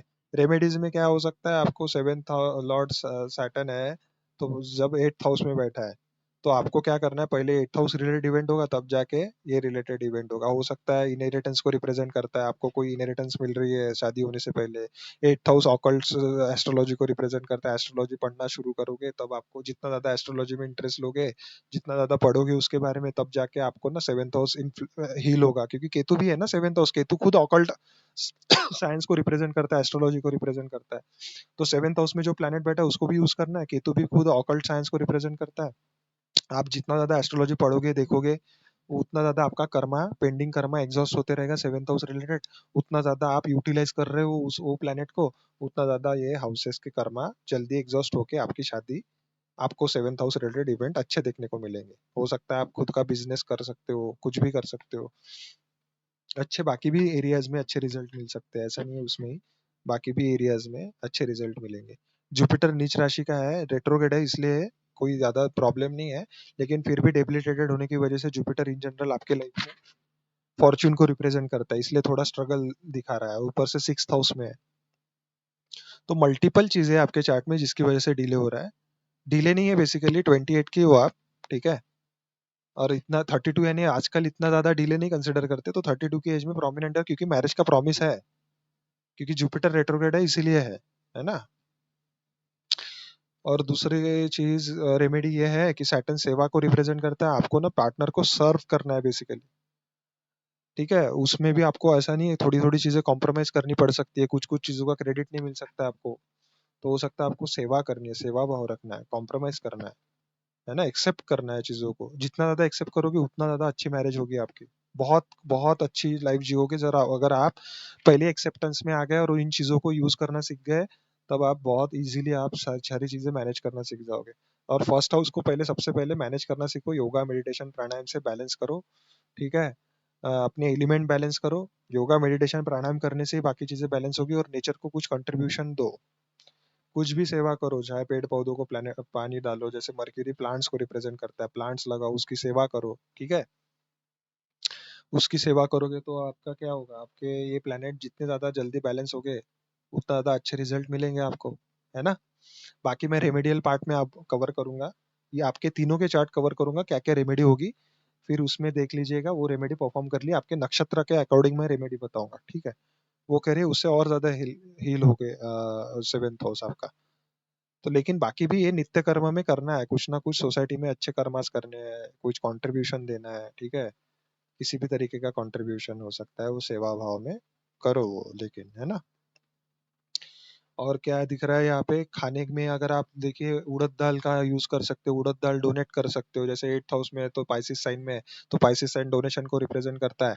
तो आप ब्लैक जो उड़द दाल है वो आप डोनेट करो, काला तिल डोनेट करो, काले तिल का अभिषेक करो, हर सैटरडे टू सैटरडे अभिषेक करो मंदिर में जाके, शिव मंदिर में जाके, है ना, काले तिल और सरसों के तेल से अभिषेक करो हर सैटरडे टू सैटरडे, ये भी एक रेमेडी है, ये तो एक बेसिक रेमेडी है। ठीक है, एट्थ हाउस मैलेफिक हाउस है ना, तो वो हमको दूर लेके जानी है वो एनर्जी, यानी वो बांटनी है, डिस्ट्रीब्यूट करनी है, ठीक है। चाहे जुपिटर साइन में मंदिर में सेवा कर सकते हो, सैटर्न क्लीनिंग को रिप्रेजेंट करता है, साफ सफाई का काम को रिप्रेजेंट करता है, मंदिर में आप साफ सफाई, कुछ ना कुछ ऐसी मंदिर की जो भी कचरा है वहां पे जाके आप कचरा उठाओ, ठीक है, उसमें सेवा कर सकते हो, थोड़ी बहुत आपका श्रम दान कर सकते हो वहां पे, तब जाके आपका सेवेंथ हाउस अच्छा होगा। ये भी एक अच्छी चीज है, ठीक है। साधना प्रैक्टिस कर सकते हो स्पिरिचुअलिटी में, एट्थ हाउस साधना का है, सेवेंथ लॉर्ड एट्थ हाउस में है। जितनी ज्यादा साधना, मंत्रा जाप हो गया, स्पिरिचुअलिटी में क्या हो गया, मेडिटेशन हो गया, किसी इंस्टीट्यूट ज्वाइन कर सकते हो जहाँ पे जैसे आर्ट ऑफ लिविंग हो गया, विपश्यना हो गया, ओम शांति का हो गया। तो ये सारी चीजें आप ज्वाइन कर सकते हो, और वो जितना करोगे आप साधना बैठ के, उतना ज्यादा आपको ना सेवेंथ हाउस हील होगा। ये प्रैक्टिकल रेमेडीज है, बाकी रेमेडी मैं अगली वीडियो में कवर करूंगा, ठीक है। वीडियो ऑलरेडी बहुत लंबी हो गई है। अब नेक्स्ट एग्जांपल लेते हैं। अभी देखिए ये देवयानी जी की कुंडली है, इनके केस में देखिए, इनके केस में मैरिज का देखते हैं। देखिए इनके केस में पहले प्रॉमिस है क्या देखते हैं, इनके जुपिटर से मार्स देखोगे तो 7 8 9, 9th में गया है, ठीक है। तो देखिए यहाँ पे है क्या, फीमेल के केस में 9th में, हाँ है। तो प्रॉमिस तो है मैरिज का, ये पहले हमने देख लिया। अब कब होगी, अब इनके केस में इनकी एज अगर देखोगे आप, ये ऑलरेडी 29 है ना। तो 29 की एज है इनकी, हो गई है ऑलरेडी। तो ये फीमेल के चार्ट में कोई भी अगर 28 के बाद अगर मैरिज होगी किसी की, तो वो डिले में ही कंसिडर की जाएगी। अब डिले का कॉम्बिनेशन होगा, इसलिए तो इनकी डिले की तरफ जा रही है। अब क्या है डिले का कॉम्बिनेशन, अब आप अगर सैटर्न इनके केस में देखोगे, एसेंडेंट लॉर्ड है, और वो होके खुद ही रेट्रोग्रेड है, और खुद रेट्रोग्रेड होने की वजह से ये फर्स्ट हाउस में भी इसका इन्फ्लुएंस देगा। अब ये फर्स्ट हाउस में भी देगा तो ये अपनी सेवेंथ एस्पेक्ट से सेवेंथ हाउस को भी देखेगा। तो सैटर्न जब जब सेवेंथ हाउस सेवेंथ लॉर्ड को देखे तब भी ये डिले का कॉम्बिनेशन है। अब ये यहाँ से तो कंफर्म हो गया। अब ये और चीज अगर देखोगे आप, तो तो ये मार्स हस्बैंड का कारक है, ठीक है, फीमेल के केस में। तो ये मार्स को भी देख रहा है, सेवेंथ हाउस को तो देख ही रहा है, लेकिन मार्स को भी देख रहा है, तो ये डबल कंफर्मेशन हो गया डिले का कॉम्बिनेशन, ठीक है। तो ये तो डिले का है, ये तो हमको क्लियरली दिख रहा है। ऊपर से इनको ना अगर हो नहीं रहती थी तो पिछले 2024 से, जून 2024 से इनको ना मैरिज के प्रोमिनेंट चांसेस थे। उसका रीजन क्या है, सेवेंथ लॉर्ड सन को सैटर्न और जुपिटर दोनों मिलके जून 2024 से एक्टिव कर रहे थे। तब हुई क्या नहीं, लेकिन करियर से रिलेटेड प्रोमिनेंट इवेंट हुआ होगा, या फिर तब करियर प्रोमिनेंट हुआ, यहाँ पे भी थॉट उनका चल रहा होगा। अब लेट से इनका ना सेवेंथ लॉर्ड टेंथ में है, तो टेंथ में है तो पहले टेंथ हाउस का इवेंट होगा, तब जाके इनकी शादी हो सकती है। उसमें कौन सा साइन है वो देखना है, और कौन सा हाउस है वो देखना है।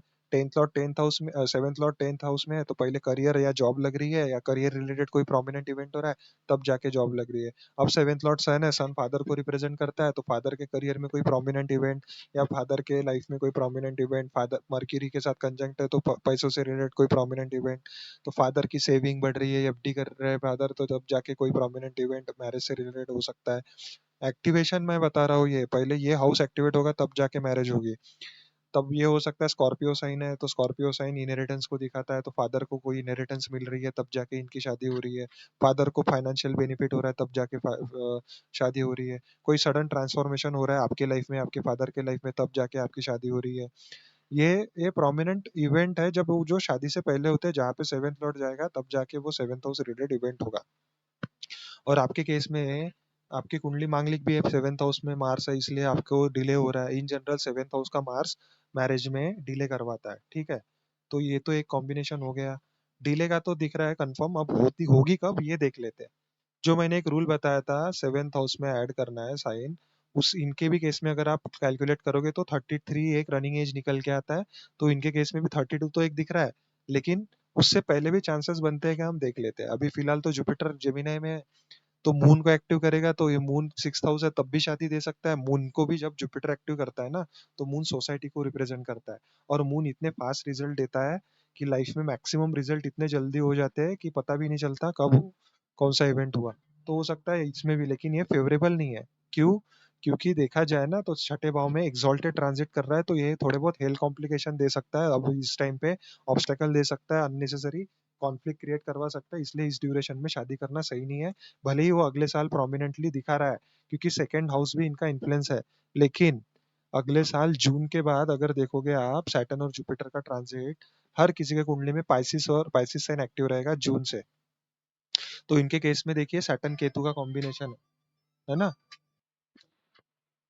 इसमें भी देखिए करना क्यों सही नहीं रहेगा, क्योंकि यहाँ पे केतु है, मैलेफिक प्लैनेट एक्टिव हो रहा है आपका सेवेंथ फर्स्ट लॉर्ड। ऐसा नहीं है कि बट इन जनरल वो अपने मैलेफिक इन्फ्लुएंस तो नहीं छोड़ेंगे ना, वो मैलेफिक प्लैनेट केतु भी है। तो यहाँ पे चीजें किसी किसी का क्या होता है, जब भी ये केतु ट्रांजिट में वगैरह किसी का एक्टिव होता है, जैसे मीन राशि सेकंड हाउस भले एक्टिव हो रहा है, ये भी मैरिज देता है, क्योंकि ये फैमिली एडिशन का है, वंश वृद्धि का है। तो मैरिज हुई इसमें भी होती है, इनको आएंगे भी प्रपोजल इस ड्यूरेशन में, जून के बाद अगले साल भी। लेकिन प्रॉब्लम क्या है ना,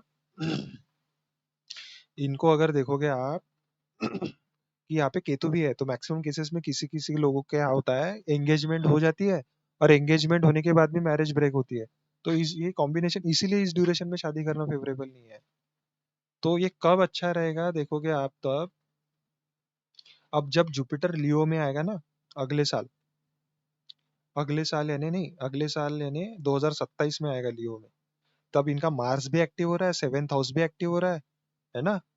तब और इनके केस में दोनों पॉसिबिलिटी बन रही है। तो इनका एज क्या हो जाएगा तब, ये अभी 29 के 31 हो जाएंगे, 31 हो जाएंगे 2027 में। तब 31 से लेके 32 इस बीच में इनकी शादी की चांसेस प्रोमिनेंटली दिख रहे हैं। ठीक है, 31 से लेके 32 इस एज के बीच में इनकी शादी हो सकती है, पॉसिबिलिटी। इससे पहले योग है, लेकिन यहाँ पे फेवरेबल नहीं है ये करना शादी, थोड़ी बहुत दिक्कतें आ सकती है। इन जनरल मून के ऊपर तो अभी भी ट्रांजिट करेगा अगले साल से जुपिटर, जून के बाद। इधर भी योग बन रहे हैं, लेकिन अच्छे योग नहीं है। अच्छे योग इसलिए नहीं है क्योंकि ये इसको इन्फ्लुएंस करेंगे। अभी देखिए इनका धनु राशि भी एक्टिव है, धनु राशि 11th हाउस है, जो जुपिटर को भी इन्फ्लुएंस कर रहा है। अभी अभी फिलहाल जो एक्टिव है सबके चार्ट में, धनु राशि 11th हाउस विश फुलफिलमेंट को दिखाता है। तो ऐसा नहीं है कि अभी भी योग नहीं है अभी भी योग इनको। ये सेकंड लॉर्ड जुपिटर है यहाँ पे, तो सेकंड हाउस सेकंड लॉर्ड भी एक्टिव है, तब भी शादी दे सकता है। वो 11th हाउस में बैठा है, इधर भी शादी के योग दे सकता है, पॉसिबिलिटी यहाँ पे भी है। लेकिन मैं फेवरेबल बता रहा हूँ कब करना सही रहेगा। 31 से लेके 32, ऑलरेडी फीमेल है मैं समझ सकता हूँ, बाकी भी कॉम्प्लिकेशन रहते हैं फीमेल के केस में, आगे जाके चाइल्ड बर्थ वगैरह कैसा रहेगा वो भी देखा जाता है। तो वो सारी चीजें मैटर करती है, लेकिन इन जनरल एज के हिसाब, क्योंकि मार्स भी 7th हाउस में है, तो इन जनरल आपको तो 28 से पहले शादी करना वैसे भी रिकमेंडेड नहीं था। ठीक है, क्योंकि D9 में देखोगे मार्स केतु का कंजंक्शन भी है, मार्स हस्बैंड को रिप्रेजेंट करता है, केतु सेपरेशन है। तो डिफरेंस ऑफ ओपिनियन दे सकता है कॉम्बिनेशन, तो इसीलिए ये अच्छा नहीं रहता था। और मून अपने ही हाउस में, तो थोड़ा फ्लक्चुएटिंग माइंडसेट है ना, ओवर सेंसिटिविटी। तो मून का एक थीम कॉमन प्ले करने को मिल रहा है तीनों के चार्ट में। उनके केस में, खुशी जी के केस में 7th हाउस में मून है, MK जी के केस में फर्स्ट हाउस में मून है, आपके केस में D9 में 7th हाउस में मून है। तो ये थोड़ा बहुत सेंसिटिव बनाता है इंसान को, ठीक है, मूडी बनाता है।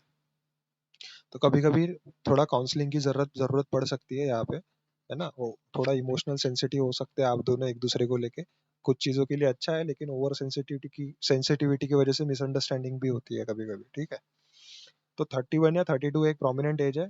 इवन दाराकार का भी देखोगे आपका, दाराकार का मून बनता है। ठीक है, तो मून अगर दाराकार का बनता है, वहां पे तो जुपिटर ट्रांजिट कर रहा है फिलहाल। सैटर्न रेट्रोग्रेड है आपके कुंडली में, तो रेट्रोग्रेड है ना, तो लेकिन ट्राइनल कनेक्शन बढ़ गया है यहाँ पे। ठीक है, तो ट्राइनल में आ गया है, जल तत्व राशि में आ गया, तो पॉसिबिलिटी तो है, शादी दे सकता है। 2027 में भी दे सकता है, और 2027 के 27 से लेके 2028 के बीच में शादी करना सही रहेगा। ठीक है। तो ये ट्रांजिट के रूल्स है। दशा देखने का जरूरत इसलिए नहीं है क्योंकि ये कॉम्बिनेशन कुछ ऐसा है, ये दिमाग में फिट हो गया अभी, इसीलिए आपको देखना है यहाँ पे। अगर प्रोग्रेशन में भी यूज करते हो, यहाँ पे आपका अभी 29 एज है, 24, 25, 26, 27, 28, 29। ठीक है, राहु एक्टिव है आपका। ठीक है, तो यहाँ पे राहु एक्टिव है, तो राहु आपके केस में सेकंड लॉर्ड है, तो उसका उसके उसमें विनस बेटा यहाँ पे चांसेस तो है, लेकिन इतने प्रोमिनेंट नहीं दिख रहे। तो 29, 30, 31, 32 देखिए, 32 के एज में एग्जैक्टली आपका 7th हाउस इन्फ्लुएंस होता है, और वो दारा कारका भी है आपका मून आपके कुंडली में, और 7th हाउस में बैठा है और अपनी राशि में बैठा है, और इसलिए आपके भी केस में है, जैसे एमके जी के केस में 32 निकल गया था, आपके भी केस में 32 एक प्रोमिनेंट एज रहेगा और अच्छा एज रहेगा मैरिज करने के लिए।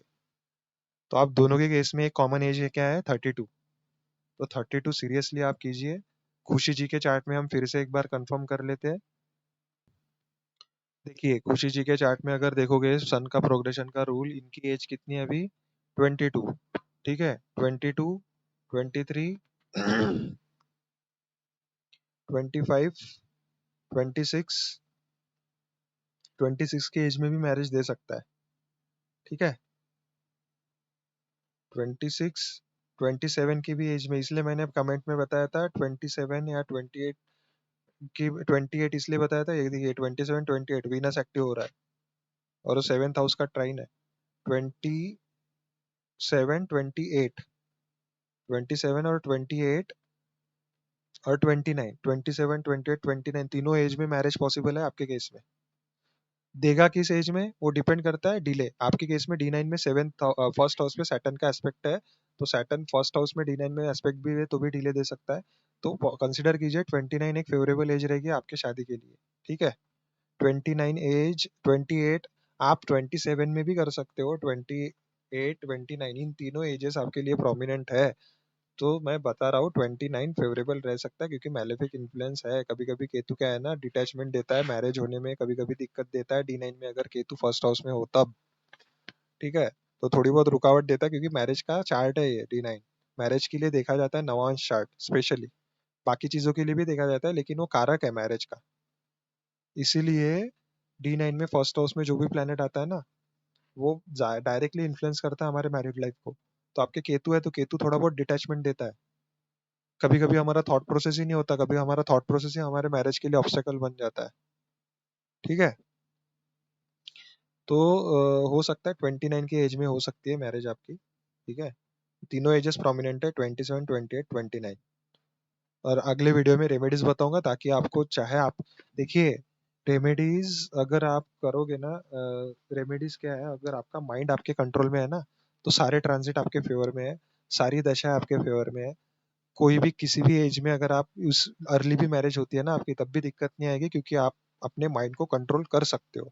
इसीलिए आपके प्रारब्ध को कोई काट सकता है ना, तो आपके माइंड के ऊपर आप कंट्रोल करके आपके प्रारब्ध को चेंज कर सकते हो। ठीक है, तो वो मैंने बताया कि एक्सेप्टेंस, उसके लिए क्या क्या रेमेडियल मेजर्स है, उस हिसाब से मैं अगर दूसरी भी रेमेडीज बताऊंगा, तो आपकी अगली वीडियो में रेमेडियल पार्ट भी पार्टी हम कवर करेंगे। ठीक है, तो आई होप मैंने आप मैक्सिमम चीजें कवर की है, सारी चीज इसमें ही तो इतना टाइम लग गया है देखिए, कि बाकी तो हमने डिस्कस किया ही नहीं दशा वगैरह। वो बाकी हर एक एक वीडियो में हम सारी चीजें करेंगे, जैसे अष्टक वर्गा से भी देखा जाता है। हर डिफरेंट डिफरेंट मेथड है, इतने सारे मेथड है ना, एक वीडियो में कवर करूंगा तो वीडियो बहुत लंबी हो जाती है। तो इसीलिए ना समझाने के लिए, जैसे मैं बात करूंगा इसमें तो खत्म ही नहीं होगा, फिर तो बात ही खत्म नहीं होगी। एस्ट्रोलॉजी से रिलेटेड, मैरिज से रिलेटेड इतना बड़ा टॉपिक है ये, कि कैसे बाकी लॉन्जिविटी कैसी रहेगी मैरिज की, मैरिड लाइफ कैसी रहेगी, मैरिज का सुख है या नहीं है, ये सारी चीजें है। मैरिज एक ही नहीं है ना, मैरिज में सारी चीजें आ गई। चाइल्ड बर्थ आ गया, फाइनेंस आ गया, है ना, फाइनेंस आ गया तो ऑब्वियस है आपके चाइल्ड का फ्यूचर आ गया। मैरिज में आपके पर्सनल रिलेशन कैसे रहेंगे, है ना, फिजिकल रिलेशन कैसे रहेंगे, इमोशनल कंपेटिबिलिटी कैसी रहेगी, सारी चीजें आगे। मैरिज एक ही पार्ट नहीं है, उसमें सबसे बड़ा पार्ट है चाइल्ड बर्थ, क्योंकि चाइल्ड आपका फ्यूचर है मैरिज का, है ना। फाइनेंस आपके मैरिज के सर्वाइवल के लिए लगता है। तो ये मेजर मेजर पार्ट है, हम अगले अगले वीडियो में देखेंगे। इवन पंचांग से भी कैसे प्रेडिक्ट किया जाता है वो भी देखेंगे। पंचांग में जो तिथि है वो वाटर एलिमेंट को रिप्रेजेंट करता है, तो पंचांग से ही, अकेला पंचांग आपको बता देता है, इसमें भी रेमेडी निकलती है पंचांग से, तिथि से। तिथि बेस रेमेडी क्या हो सकती है, ठीक है, क्योंकि ये ज्यादातर हमारे इमोशन को कंट्रोल करती है, तिथि वाटर एलिमेंट है ना, तो इसीलिए तिथि बेस्ड भी रेमेडी दी जाती है। तो ये तिथि से कैसे मैरिज को कैसे ये करना है, बैलेंस करना है, प्रेडिक्ट करना है, ये भी बताऊंगा अगले कुछ वीडियो में। तो बहुत सारी चीजें अष्टक वर्गा से भी पता चलती है, अष्टक वर्गा से कैसे प्रेडिक्ट किया जाता है मैरिज। ठीक है, अष्टक वर्गा में बहुत सारे रूल है। अष्टक वर्गा, सर्वाष्टक वर्गा, ये कैसे यूज करना है इसका, ये भी बताऊंगा। तो बने रहिए आप वीडियो में, ठीक है, देखते रहिए वीडियो। और आप देखते तो हो लेकिन सब्सक्राइब भी करते जाओ, और स्किप स्किप मत करते जाओ, ठीक है? स्किप मत कीजिए, वीडियो पूरा देखते जाइए, है ना? लाइक करते जाइए, कमेंट करिए, अपना जो कमेंट कीजिए अपने डिटेल्स दीजिए। मैं हर एक वीडियो में आपके एग्जांपल्स कवर करूंगा, ऐसे जिनके अभी इनके कवर किए हैं। ये एक लर्निंग पर्सपेक्टिव से लीजिए, ठीक है? कोई चीज अगर आप माफ कर दीजिए, अगर कोई बुरा लगा हो किसी को, अगर मैंने ऐसे वर्ड यूज किए हो, लेकिन ये चीजें एक लर्निंग पर्सपेक्टिव से लीजिए, ठीक है ना? तो आप अपने बर्थ डिटेल शेयर कीजिए कमेंट में, अगर लगे तो, पॉसिबल लगे तो मैं एज ए एग्जांपल ऐसे ही कवर करते जाऊंगा हर किसी के चार्ट हर वीडियो में। हम मैरिज के टॉपिक पे ही बात करेंगे, हर चीजों, हर एक सीरीज भी लाएंगे, एकदम जीरो से स्टार्ट करेंगे, एस्ट्रोलॉजी कैसे देखना है, हर एक हाउसेस को कैसे कवर करना है ना? फर्स्ट हाउस हाउस के रिलेशन कैसे देखना है, फर्स्ट हाउस से सेकंड हाउस से, यानी हर हाउस को कैसे रोटेट करना है ये भी देखेंगे। जीरो से लेके एडवांस तक हम एस्ट्रोलॉजी पढ़ेंगे, पूरा सीरीज लाएंगे उसके ऊपर, है ना? और बीच बीच में ना हर एक वीडियो में चार्ट डिस्कस करेंगे हर किसी का, इसलिए आप कमेंट कीजिए अपने बर्थ डिटेल्स। हर वीडियो में हम चार्ट डिस्कस करेंगे, उसके लिए सेपरेट सेपरेट वीडियो डालेंगे, हर किसी का चार्ट डिस्कस होगा, चाहे वो मैरिज हो, करियर हो, फाइनेंस हो, है ना? रिलेशनशिप हो, कुछ भी हो, वो हम हर एक चीज में डिस्कस करते जाएंगे, एग्जाम्पल चार्ट जैसे हम यहाँ पे डिस्कस किए मैरिज से रिलेटेड। तो आप ही किसी एक का, आप ही लोगों का किसी का चार्ट लेंगे एज ए एग्जाम्पल, ठीक है? तो वो डिस्कस करने में मजा भी आएगा, और आप रिलेट भी कर पाओगे, और आप कमेंट भी कर पाओगे क्या रिलेट किया और क्या नहीं रिलेट किया, उस हिसाब से आप थोड़ा रिलेटेबल भी फील करोगे। क्योंकि आप, मैक्सिमम मैं सेलिब्रिटी के एग्जांपल लूंगा, मैं अपने लोगों के एग्जांपल लूंगा, तो आप रिलेट नहीं कर पाओगे।